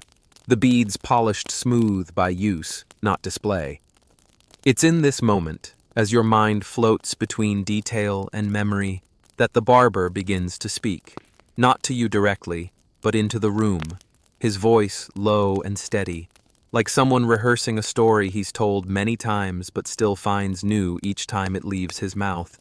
And what he tells is not a story of kings or battles, but a tale of love, the kind that crept through the cracks of propriety and found root in the places where no one dared look too closely. He speaks of a woman, sharp-eyed and clever-tongued, who once came to his shop not for a trim or a tincture, but to deliver letters, a cousin of the tailor's wife, or so she claimed, and how those letters, slipped quietly into the folds of linen or beneath a teacup, contained the words of a man already promised to another, and how the barber, against his better judgment, allowed it, not because he approved, but because he saw something in her. A desperation that wasn't cruel, only afraid, and something in himself that remembered what it felt like to want without permission. One mainstream historical fact that anchors this memory is the long-standing use of Ottoman barbershops as informal mail centers, especially for those who couldn't read or didn't trust the state's runners, with the barber acting as reader, writer, and secret keeper for those who needed to send messages no one else could see. Historians still argue whether this informal postal role was primarily driven by illiteracy, social taboos, or the sheer convenience of geography, since every neighborhood had a barber and most barbers had good memories. But what's agreed upon is that letters moved through these shops like smoke, quietly, persistently, and always with the risk of leaving behind a trace. Fringe detail. In some wealthier quarters, barbers were known to keep wax seals and signature stamps for customers, allowing them to forge letters for older relatives or landlords when discretion required a lie or a gentle falsehood. And while this was never officially sanctioned, it was understood as part of the barber's broader role as a social lubricant, smoothing out the friction of life's smaller deceptions. The barber now falls silent for a while, rubbing the seal between his fingers like a worry stone, and you wonder whether the woman from his story ever got her love, whether the man kept writing, whether anyone else knew what the barber had allowed, or whether, like so many other things in this room, it simply faded into the folds of routine and memory. The apprentice stirs now, stretching with the awkward elegance of someone half awake and fully aware that he's late to something vague but important. And the barber rises, placing the seal back into a small drawer which he locks with a quiet clink, before returning to his seat with the ease of a man who knows he's done nothing wrong, but also knows not everyone would agree. The afternoon light begins to shift now, casting narrow golden bands across the floor where the shutter slats have cracked slightly, and as the heat of the day settles into the bones of the building, you feel the mood begin to change, not toward anything dramatic or urgent, but toward a different flavor of attention, the kind that sharpens as evening nears, when the shop will begin to fill again with men returning from their work, ready not just for grooming, but for the small performances of masculinity they've rehearsed all day. The fisherman with his exaggerated tales, the scholar with his forced humility, the merchant with his tired, practiced grumbles about taxes and dishonest apprentices. And in this quiet prelude to all that noise, the barber lights a single stick of sandalwood incense, not to mask any smell, but to set a tone, to reset the atmosphere like a musician tuning before the next act. And as the scent curls upward into the corners of the ceiling, you find yourself breathing deeper, not just because it's calming, but because it carries something older than the room itself. A memory of wood smoke and weddings, of old coins passed hand to hand, of promises made in rooms like this, where nothing was written down, but everything was remembered. And you realize, not for the first time, that this shop is more than the sum of its walls and tools and tea. It's a story that keeps telling itself over and over, through each visitor, each cut, each whispered truth and folded letter, and that by sitting here, by listening, by simply noticing, you've become part of that story too. The Latz awakened from its midday pause, humming again with the clatter of carts, the rise and fall of bargaining voices, and the low, ever-present grumble of distant footsteps echoing through the narrow alleys. But inside the shop, there is a kind of poised stillness, like the drawing of a breath before a story resumes. And as you sip another round of tea, hotter now and laced with something faintly bitter like sage or dried lemon, afternoon sunlight begins to stretch itself thin across the tiled floor of the barber shop, creeping slowly along the worn edges of the chairs and the curve of the mirror's brass frame, casting golden slashes across the surfaces like soft punctuation marks in the slow-moving sentence that is this day. The city outside Unwind, you notice that the rhythm of the shop has subtly shifted once again. The men who drift in during these hours are different.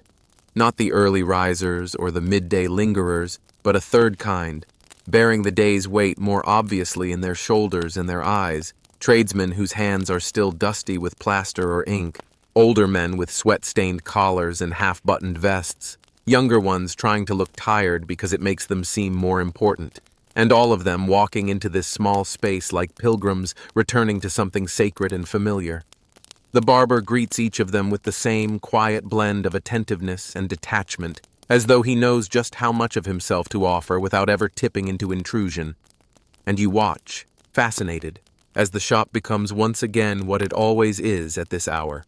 A stage for modest performances, each customer playing his part in a ritual that is both comfortingly routine and infinitely variable. One man, a coppersmith with wrists like bricks and a voice that could rattle windows, jokes loudly about his wife's latest spending spree, but there's something soft in his eyes when he says her name, and the barber doesn't tease. He only smiles and says, "She keeps your house warmer than your furnace." And everyone laughs in that way people laugh when the joke is true but kind, and you realize that what's happening here isn't banter for its own sake. It's a gentle negotiation of dignity, a shared agreement that life is hard but bearable if someone remembers your tea preference and trims your beard just the way you like. One mainstream historical fact that reinforces this sense of daily ritual is the detailed documentation found in 17th and 18th century Ottoman urban records, where barber shops were listed not only as taxable businesses, but also as designated places of public interaction, referenced in legal complaints, property disputes, and even the occasional neighborhood census. A reminder that these shops were never merely private enterprises, but vital social arteries through which information, obligation, and community identity flowed. Historians still argue whether the barbers of that time were more akin to public servants or informal elders, whether their wisdom was institutional or simply earned through years of listening. But what remains clear is that their shops were woven into the fabric of city life in a way few other places were. Fringe detail.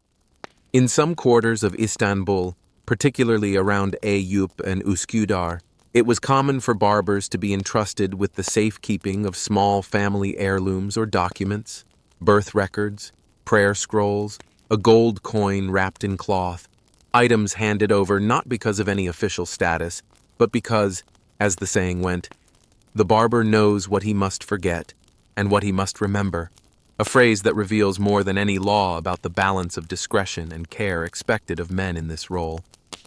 Back in the shop, the air is thicker now, not with smoke or perfume, but with the collective weight of the day's end pressing gently against the walls, and the barber moves more slowly, not out of fatigue, but out of respect for the moment, as though speeding up would dishonor the deliberate patience this hour requires. He wraps a warm towel around a man's face, lets it sit just long enough to soften the skin and the mind, then unwraps it like a gift, revealing not just a face, but a man ready to be seen again, made presentable for his family, his neighbors, or perhaps only himself. You think then of the phrase used sometimes by Sufi poets, the return to face, which means something deeper than shaving or grooming, something about recovering one's presence in the world after too much time spent hiding behind weariness or shame or grief, and you realize that this is exactly what the barber offers. Not a transformation, but a reappearance, a gentle coaxing of the self back into its place. There is a boy now, maybe 12, squirming in the chair as the barber combs his hair with exaggerated seriousness, asking whether he has plans to visit the palace later or dine with a princess, and the boy blushes and laughs and insists that he's only going to visit his uncle's shop. But you can see how the flattery lifts him, makes him sit a little taller, smile a little wider, and as the barber dusts his collar and declares him ready for the eyes of the empire, the boy practically floats out the door, trailing gratitude like smoke. And in that moment, you see another layer of this place unfold. Not just a haven for the tired or the hurting, but a kind of academy of selfhood, where boys learn how to carry their names and men are gently reminded that they still have one.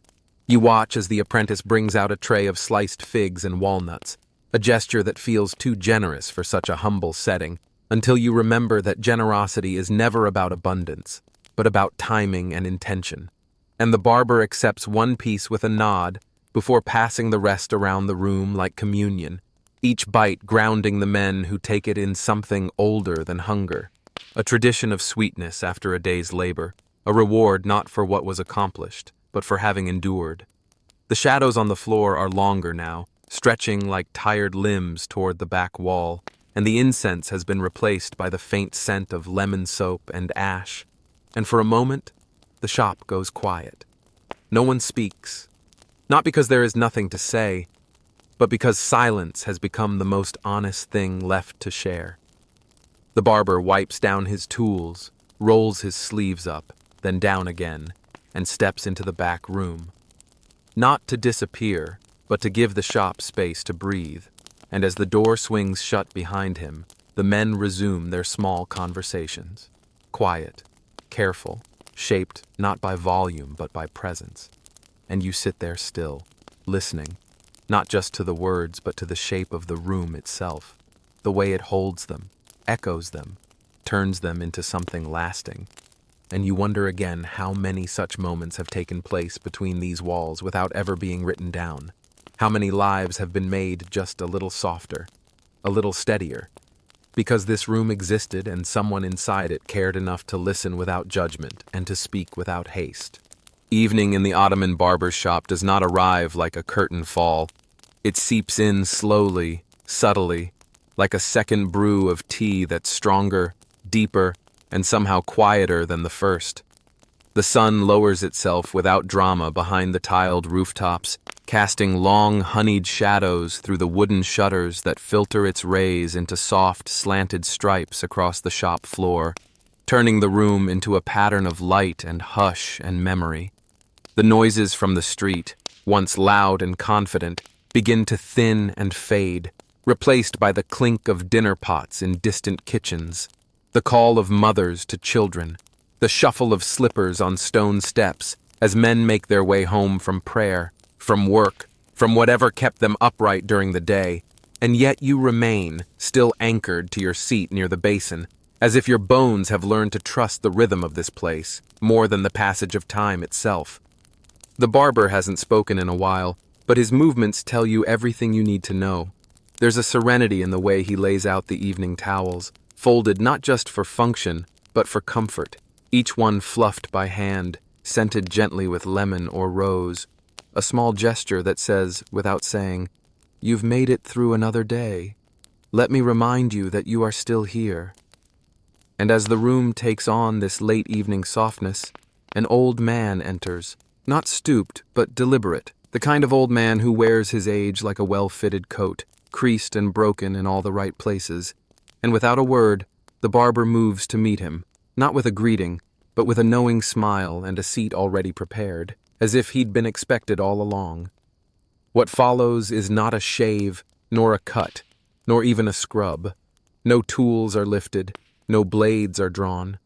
Only hands, slow and open, resting on the old man's shoulders as he sits, eyes closed, breathing in sync with the quiet of the room.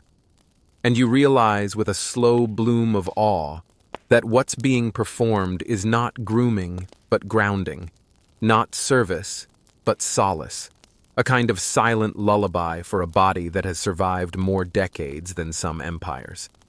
One mainstream historical fact that gives this moment weight is that Ottoman barbers, particularly in urban quarters, were known not just for their skill with blades, but for their role in what modern scholars now recognize as community-based palliative care, tending to the elderly, the dying, the abandoned, not as patients, but as guests, not with medicine, but with warmth and presence and dignity. Historians still argue whether this practice was an extension of religious obligation, neighborly ethics, or merely the slow evolution of a profession rooted in proximity and trust. But regardless of origin, the reality is clear. Barbers held space for endings as well as beginnings, offering the only form of comfort some men would know in their final seasons of life. Fringe detail. There are surviving Ottoman funeral poems that mention barbers by name, not as mourners, but as the last living hands to have touched the deceased with gentleness, often washing and preparing the body in homes where no family remained, quietly performing a final act of honor for a life no one else remembered clearly. Back in the shop, the old man now rises slowly, nods once without speaking, and leaves as he came, deliberate, unrushed, as if the world outside will wait until he's good and ready to face it again. And the barber says nothing as he disappears through the door, only watches with eyes that have clearly watched thousands of such departures, each one a little different, each one folded gently into the fabric of the shop's long, invisible memory. The apprentice, who has returned from a quick errand, begins now to prepare the lanterns, not just one, but three, each placed in its usual spot, one near the mirror, one by the stove, and one high in the back near the shelves. And though electric lights exist elsewhere in the city now, this shop holds fast to oil and wick, not out of stubbornness, but because the glow it casts is softer, kinder, better suited to the kind of work done here after sundown. And as those lanterns flicker to life, the shop transforms again, no longer a clinic or a salon or even a courtroom, but something more intimate, more sacred, a hearth for conversation, for secrets, for things too fragile for the harsh light of day. The men who enter now speak in lower tones, not out of secrecy but reverence, as though aware that night makes everything truer, sadder, and more beautiful.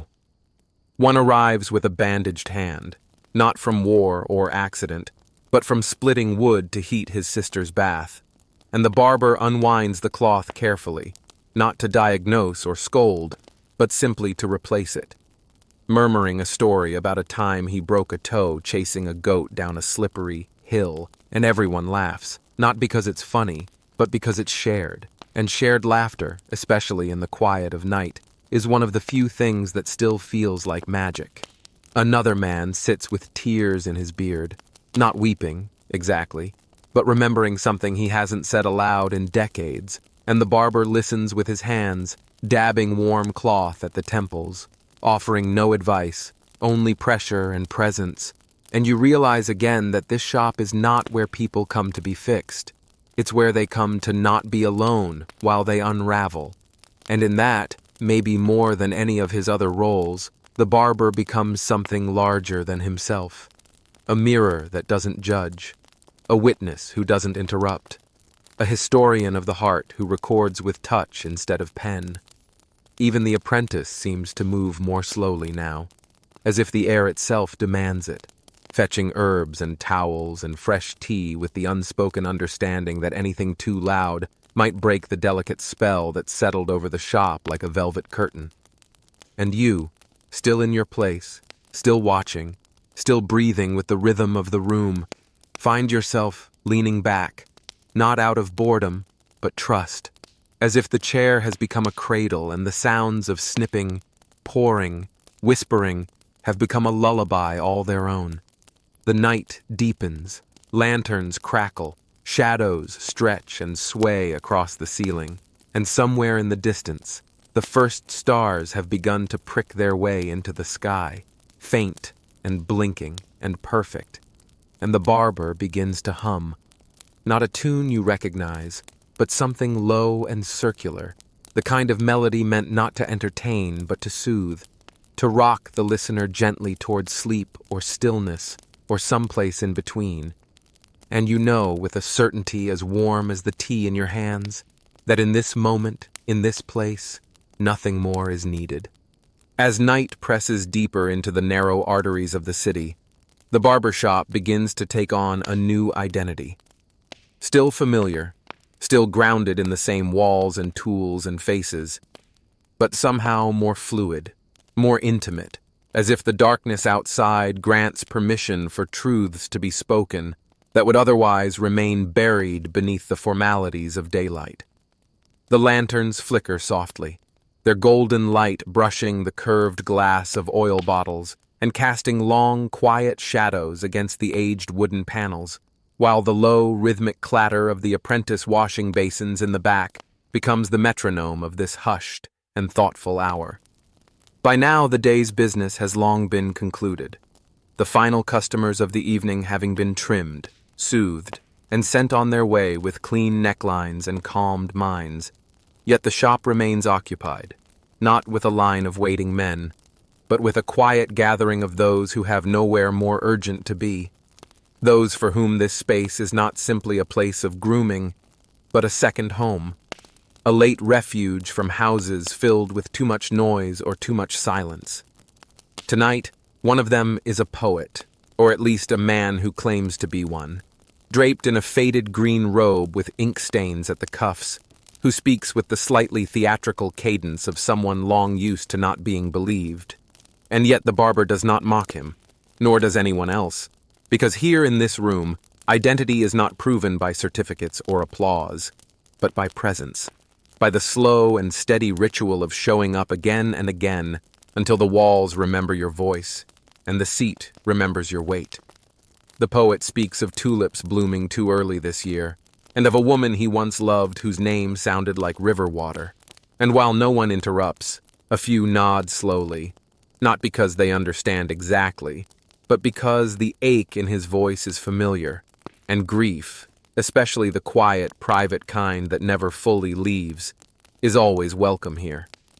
One mainstream historical fact that grounds this moment is the Ottoman Empire's deep and deliberate patronage of poetry, particularly during the classical period from the 15th to 18th centuries, when even tradesmen were known to carry fragments of verses in their pockets, or quote the lines of Baki, Fuzuli, or Nadim mid-conversation, a cultural current so strong that it left traces even in barber shops, where impromptu recitations were not uncommon, and where certain barbers gained reputations for being listeners of elegance, men who could not write, but who remembered, perfectly, the rhythm and syllables of poems spoken once and never repeated. Historians still argue whether this phenomenon was more common among the artisan elite of Istanbul, or if it truly spread through the provincial towns and countryside, but letters and diaries from the period suggest that barber shops were often informal literary salons, particularly in the evenings, when the pressure of work gave way to the pleasures of language and the safe intimacy of a shared story. Fringe detail. Some barbers even composed their own couplets, scratching them into the undersides of drawer lids or onto the backs of scrap paper used for customer tallies. And while few of these verses survive, the ones that do are often charming in their simplicity. Odes to lost razors, haikus about winter chilblains, or bittersweet elegies for apprentices who'd moved away to become soldiers, all written in a script that was sometimes barely legible but utterly sincere. And so the poet's voice meanders through the shop like smoke, and no one rushes him, because here, time has softened its edges, becoming something more like fabric than ticking, able to stretch or fold depending on the shape of the evening's mood. The barber listens with the same half-smile he's worn all day, the one that suggests amusement and understanding in equal measure, and when the poet falls quiet at last, the barber pours him a fresh cup of tea, places a sugar cube beside it, and says only, "That river woman must have had a strong current," to which the poet laughs, not because it's funny, but because it's kind. And the moment is folded into the invisible archive of the shop's memory, shelved somewhere between the tale of the man who proposed to 3 sisters in one summer and the legend of the stray cat who knew how to beg for fish without meowing. You, still sitting with your back against the cool wall and your eyes drifting between the shadows and the flicker of flame, begin to understand that this space is not just a haven but a kind of archive, a living collection of soft truths and unspectacular epics, all housed within the grooves of the barber's floorboards and the polished surface of his blades, and it humbles you, because so much of what matters in life is not shouted or recorded, but quietly witnessed, gently held, like steam rising from a basin of hot water or a sigh pressed into a cloth napkin. The apprentice, now finished with his washing, begins to sweep, slowly, carefully, as if the broom itself might disturb the fragile hush, and you watch as he pauses at the corner where someone once dropped a ring, then again near the chair where an old man once fell asleep mid-cut, and you realize that even the cleaning here feels reverent, as though he is sweeping not dust but echoes, not hair but memory. Another man enters, late, breathless, apologetic, but the barber raises a hand and waves away his concern, inviting him in not as a customer but as a guest. And the man, reassured, sits and peels an orange from his coat pocket, offering slices to whoever will take one. And suddenly the room smells of citrus and wood oil and faint perfume, and the night feels warmer than it did just a moment before. There is laughter again now, soft and generous, the kind that lives at the bottom of the chest, and the poet has begun to hum a melody under his breath that may or may not be an old folk song, and someone is whittling something in the corner with a dull knife and a scrap of wood, and the barber, standing at his usual post, simply watches it all, eyes half-lidded, arms folded, body still, as if holding it in place by his very presence, not as a ruler or a host, but as a kind of guardian, not of people, but of peace itself.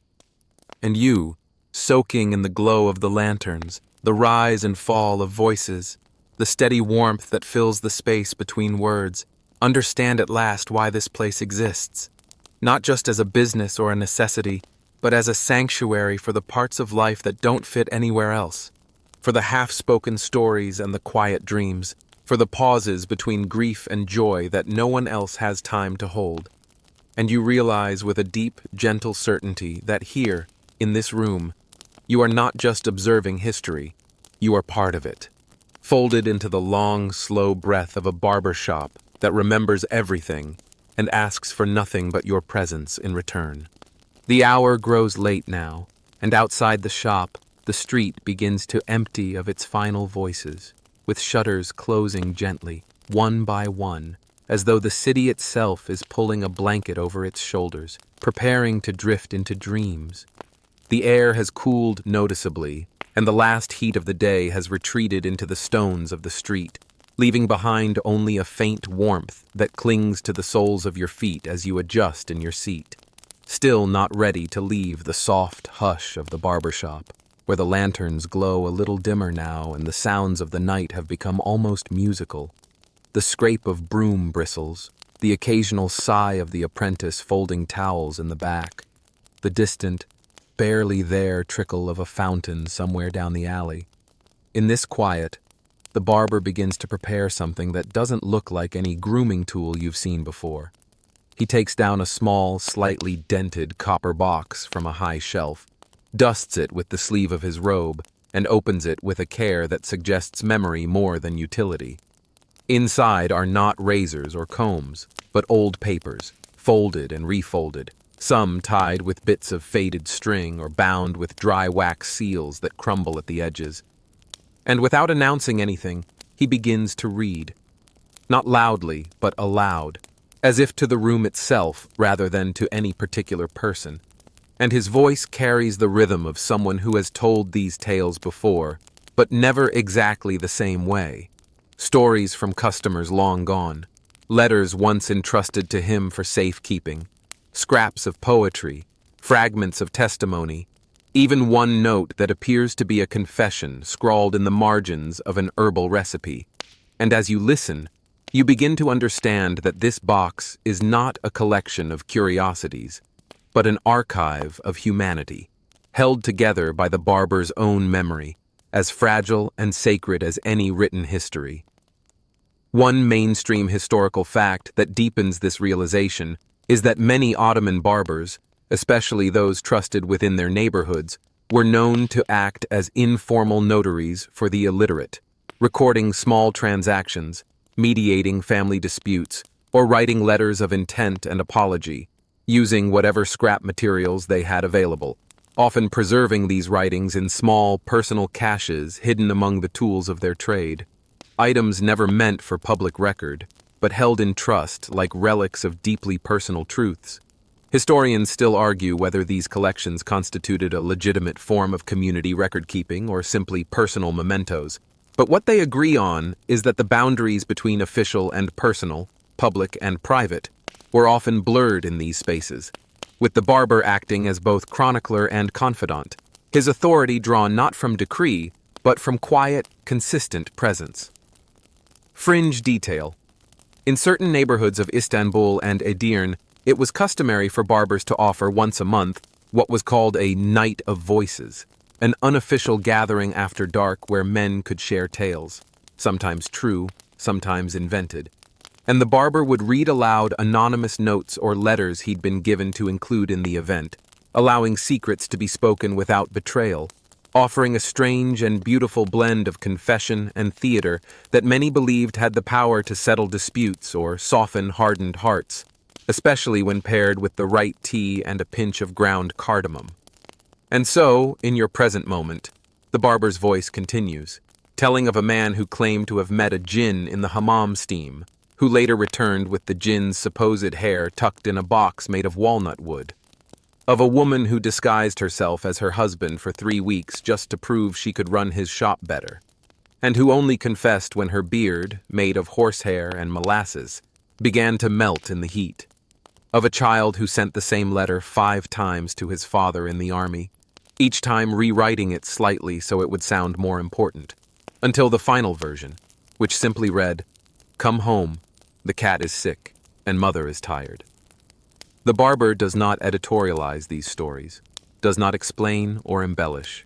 He simply reads, letting the quiet between each one stretch long enough for the room to absorb it, letting each tale settle like tea leaves at the bottom of a cup, suggesting meanings that do not need to be spoken to be understood. The men who remain in the shop listen in stillness, their bodies turned slightly toward the barber, their eyes unfocused, not in boredom, but in that soft, meditative gaze that comes when one is neither fully awake nor fully asleep, but somewhere deliciously in between. Their faces occasionally catching the lantern light just enough to reflect a smile or a wince or that deeply familiar sigh of recognition that says, "Yes, I have felt this too." Even the apprentice, now finished with his chores, leans against the wall with a cup of cooled tea and closes his eyes, mouthing along with some of the older stories he clearly knows by heart. Proof that this oral history has been passed down not just through repetition, but through rhythm and love, the kind that lodges in the bones long before it settles in the mind. The barber eventually pauses, replaces the letters and notes in the copper box with the same deliberate care, and sets it back on the high shelf, not as a show of ceremony, but as a gesture of return, as if the stories, now spoken again, can rest more easily in their paper skins. And in the stillness that follows, the shop feels less like a room and more like a vessel, holding the weight and warmth of all these shared lives, like a bowl holds broth, fragile, nourishing, and impossibly whole. And you, still seated, still wrapped in the scent of oil and lemon and distant coal fires, realize that in this hour you have witnessed something rare. Not performance, not spectacle, but the soft unfolding of memory made public, the delicate exposure of humanity's small, shining threads, which only make sense when laid beside one another in the right light, under the right voice, in the right place.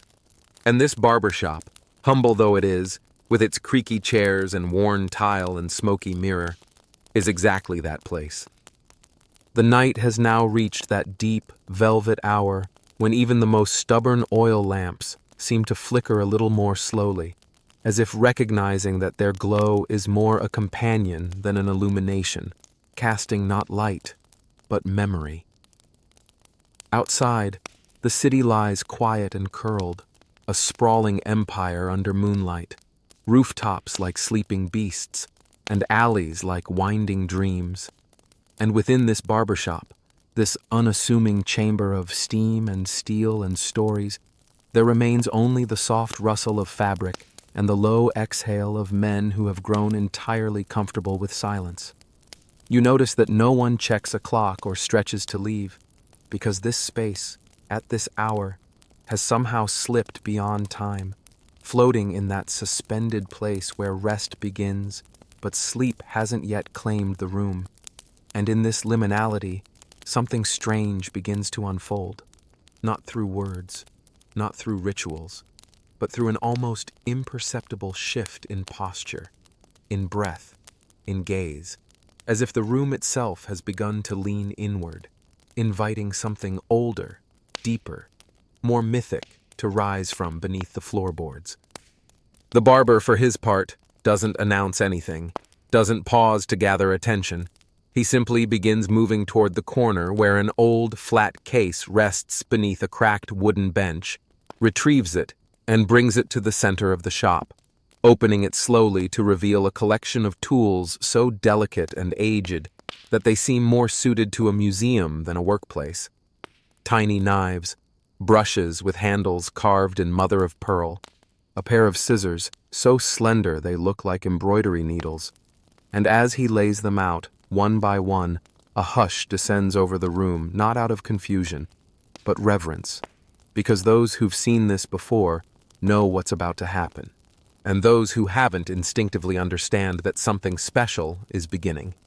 One mainstream historical fact that anchors this moment is the rarely discussed but historically documented role of Ottoman barbers as artisans of ceremonial grooming, particularly during events of social or spiritual transition, pre-wedding rituals, post-pilgrimage purifications, even the quiet preparations of a man returning from exile or emerging from a long illness.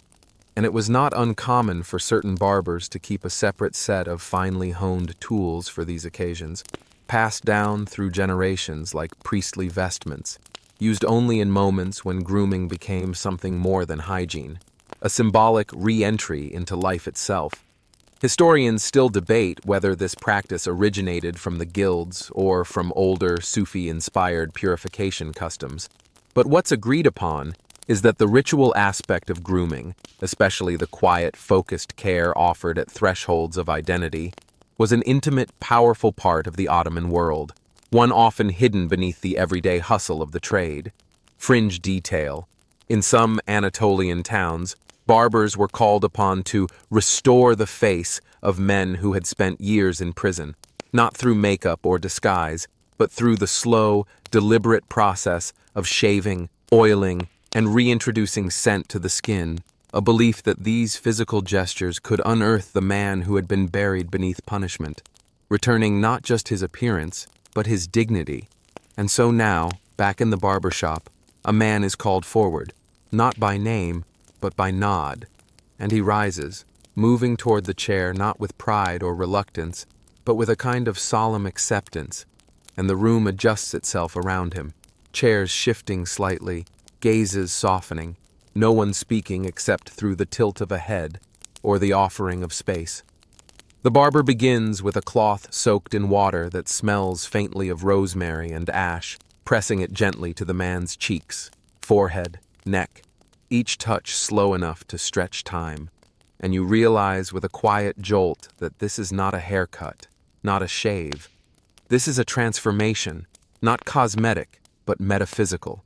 And as the barber's hands move with the certainty of a craftsman and the compassion of a healer, you feel the air in the room grow dense with attention, as if everyone present is holding the man with invisible hands, steadying him, witnessing him, participating in the quiet rebirth that's unfolding in plain sight. The scissors whisper through his hair with such precision that you almost don't hear them, and when the razor finally appears, it glints not with menace, but with purpose, like a relic fulfilling its destiny. And the strokes are slow, deliberate, the blade rinsed in warm water between passes, the face treated not as canvas, but as scripture, something to be revealed rather than altered. No one speaks, not even in jest, because what's happening is not entertainment, but offering. And the man in the chair, his eyes closed, his breath slow, seems to grow lighter with every gesture, his features softening, slackening, as if shedding more than hair, as if letting go of something far heavier. You're reminded suddenly of an old saying whispered in the imperial courts: "The man who cannot weep may yet be shaved." A nod to the idea that some forms of release come not through tears, but through surrender. And you wonder how many men have come to this shop under other pretexts, only to leave feeling subtly rearranged, their burdens brushed off with the same cloth used to sweep away hair. The barber, nearing the end, takes a small pot of salve, dark green, almost black, scoops a tiny amount onto his fingers, and rubs it into the man's temples with slow, circular pressure, murmuring something inaudible, not incantation, not instruction, but simply presence turned to sound. And when he finally steps back, the transformation is complete, not dramatic, not miraculous, but deep and undeniable, like the tide having shifted while no one was watching. The man opens his eyes, looks around, and smiles, not with delight, but with recognition, like someone returning to a house they once built with their own hands and finding it unchanged. And then, softly, the barber lifts a small silver bowl of water, offers it not to drink, but to wash the man's hands. And when he finishes, the room exhales collectively, a breath no one realized they were holding, and the magic of the moment dissolves gently back into the familiar creak of the chair, the soft clink of metal against basin, the murmur of returning conversation. And you, still seated, feel a strange, warm hum in your chest, not from witnessing something supernatural, but from watching the everyday become sacred through care, through intention, through the simple, unwavering belief that even the most mundane actions, when performed with love, can restore the parts of us we thought were lost forever. The ritual ends, but the room remains quiet for a while longer, as if honoring the stillness left behind. And though eventually the talk resumes, the tea is poured again, and someone even attempts a joke about needing that kind of shave after every bad week at work. The energy in the room has changed. Lighter, yes, but also deeper, as if everyone present has been slightly shifted, slightly softened by what they've seen. The barber says nothing about what he's done, does not name it or explain it. He simply returns the tools to their box, folds the cloths with the same care he shows every night, and places the silver bowl back on the shelf without ceremony, as though he were returning a book to its rightful place in a vast, invisible library. And perhaps that's exactly what this shop is. A library not of texts, but of lives, of faces, of moments where people remembered who they were and allowed themselves, briefly, to be seen again. You've stayed longer than you expected, though that thought barely registers now, because in this place, time doesn't press forward like it does outside. It hovers, stretches, and coils like smoke above warm tea, especially at this hour when the outside world has finally fallen still and the barbershop seems to float between one day and the next, suspended in a quiet that hums with meaning. By now, everyone left in the shop knows one another well enough to rest in silence. Yet each person also knows the stories that still linger, unspoken but palpable, suspended in the very air, like the scent of cloves and tobacco that clings gently to the wood of the chairs, or the faint perfume of the balm the barber used earlier that seems to have settled into your very skin. The barber, moving more slowly now, not from fatigue, but from reverence, takes a wooden box down from a high shelf behind the counter, its lid carved with a tulip motif that's almost worn smooth from years of fingertips, tracing it absent-mindedly while waiting for the kettle to boil. And as he opens it, you recognize what's inside, not as tools or stories or scrolls, but something even more powerful in its own way. Small objects, tokens, really, left behind by former patrons, each one marked with a scrap of paper noting a date, a first name, and sometimes a reason. They are buttons, coins, lockets, pieces of broken combs, prayer beads, the handle of a blade long rusted away, even a child's drawing of what might be a donkey or a teapot. And without needing to explain, the barber gently removes one, a brass coin with a hole in the middle, and passes it to a man sitting nearby, who closes his hand around it with a soft intake of breath and no words at all. One mainstream historical fact that gives weight to this quiet gesture is that Ottoman barbers often acted as informal caretakers of mementos or emotional heirlooms, particularly in times of upheaval, during periods of migration, illness, or mourning, when someone might be too burdened to carry everything, or too heartbroken to decide what mattered most.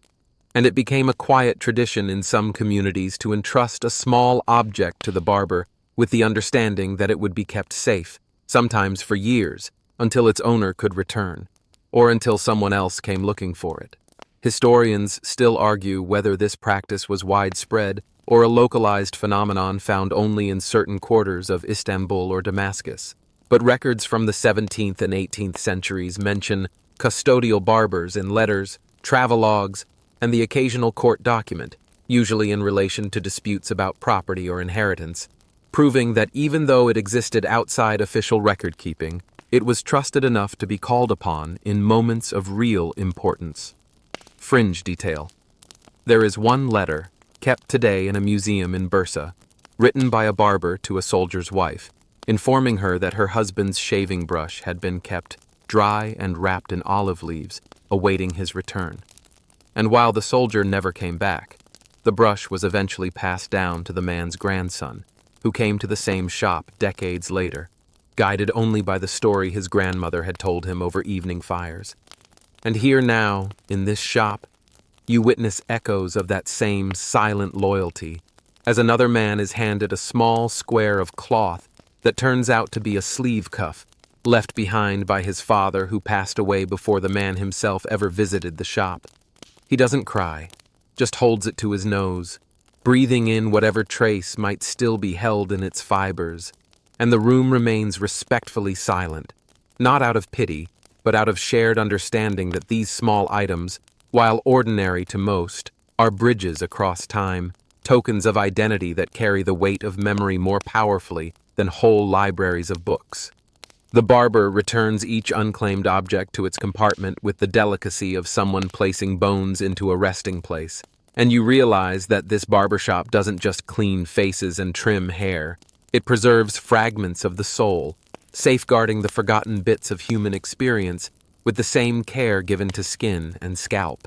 And yet, despite all this memory, the room never feels heavy.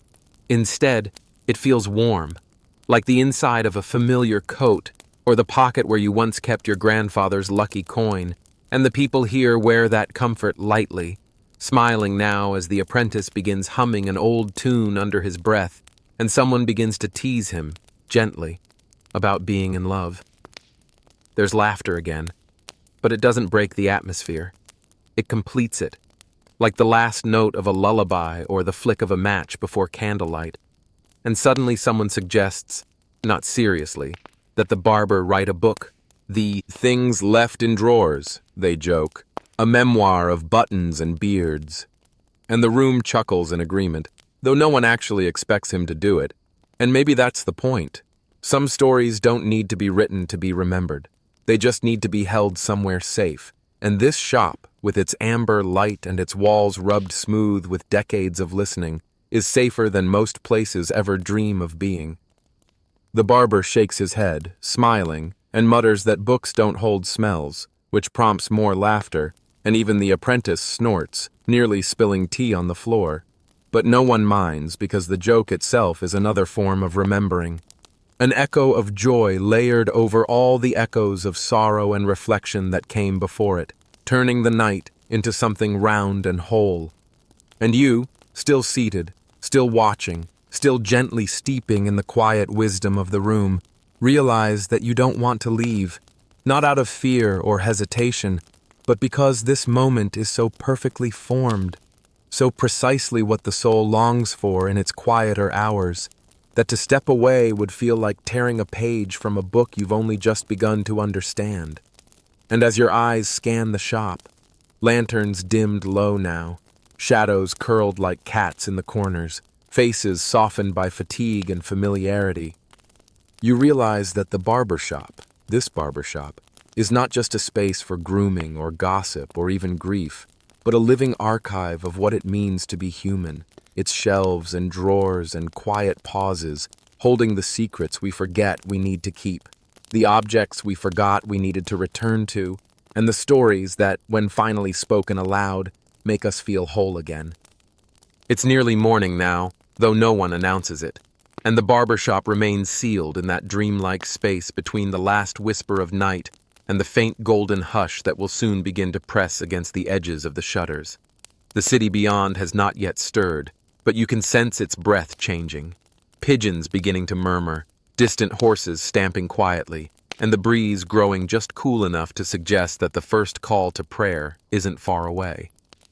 Inside, though, the barber's domain still holds firm against the ticking of time. The floor has been swept for the last time, towels folded into precise triangles and stacked neatly, razors dried and laid out like relics on a cloth that smells of clove and soap. Yet no one makes a move to leave.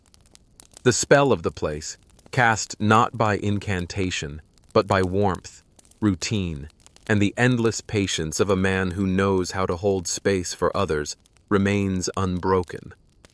The barber, without speaking, gestures gently toward a drawer built low into the counter, one that has not yet been opened tonight.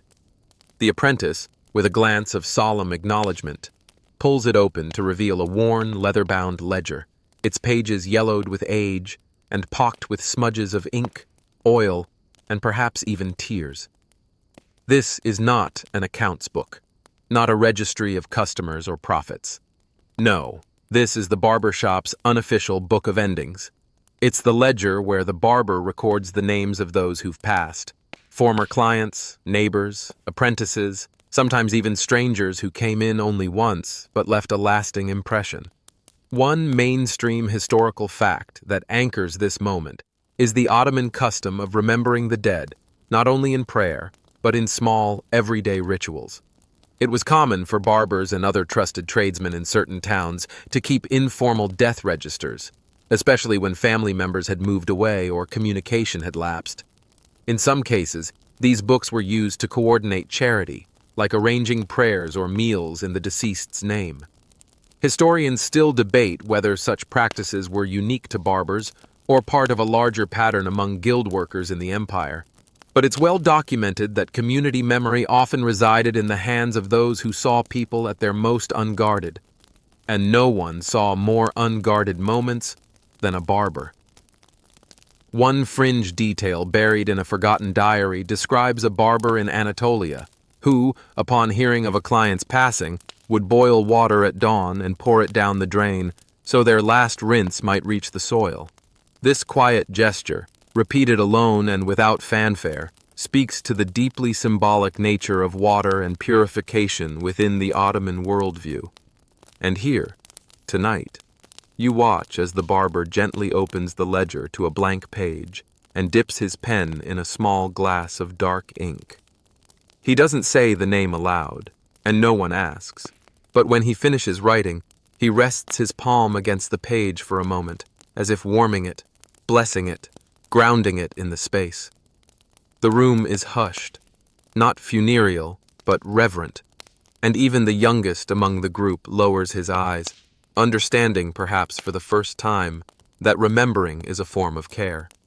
After a moment, the apprentice brings forward a small brass tray with 3 objects: a candle, an uncut lemon, and a single bay leaf. The candle is lit and left to flicker beside the ledger. The lemon is cut into quarters and placed in a dish of water beneath the window, a folk tradition believed to draw out sorrow and refresh the soul. The bay leaf is pressed between the last written page and the inside cover, a symbol of endurance and remembrance. The gestures are quiet, precise, and loaded with meaning. And just like that, the ritual is complete. The barber closes the book, returns it to its drawer, and nods, not with sadness, but with satisfaction. He has done his duty. The person remembered tonight will not be forgotten, and neither will this moment. You sit there, heart full, and wonder how many other such rituals exist in the hidden corners of the world, quiet acts of honoring, conducted not in grand cathedrals or palaces, but in the humble sanctuaries of barbershops, kitchens, and courtyards. You realize that the rituals we create with our own hands and hearts often carry more power than those written into law, and you are struck again by the sacredness of this space, which has managed to hold laughter and grief, transformation and rest, beauty and boredom, all within the same 4 walls. Lifts the latch, not to usher everyone out, but to let the first breath of dawn drift into the shop. It rolls in like a sigh, cool and slow, carrying the faintest scent of baking bread from a distant bakery, and stirring the tips of the hanging towels like fingers brushing hair.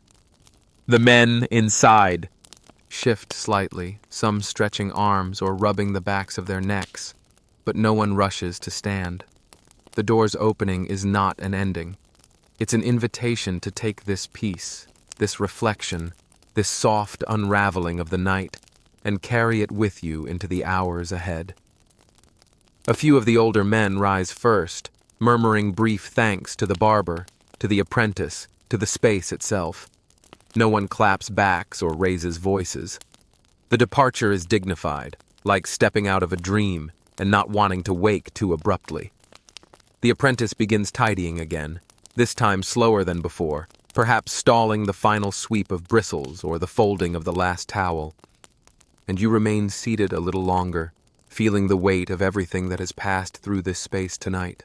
Stories told and untold, names remembered, the transformation of a man in a chair, a coin pressed into someone's palm, a box of letters returned to its place, a ritual completed with the turn of a page and the press of a bay leaf.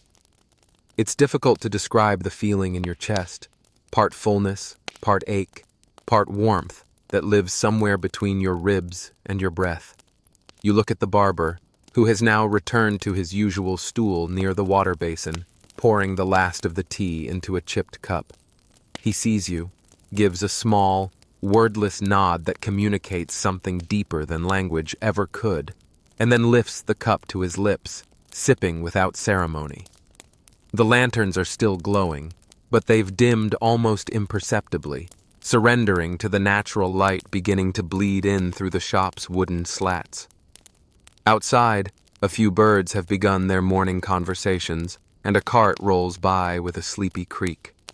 Somewhere in the distance, the call to prayer begins, soft, haunting, beautiful, and it flows through the barber shop like a final blessing, curling into every corner of the room, touching each of the worn cushions, the oiled wood, the quiet blades drying on their cloth.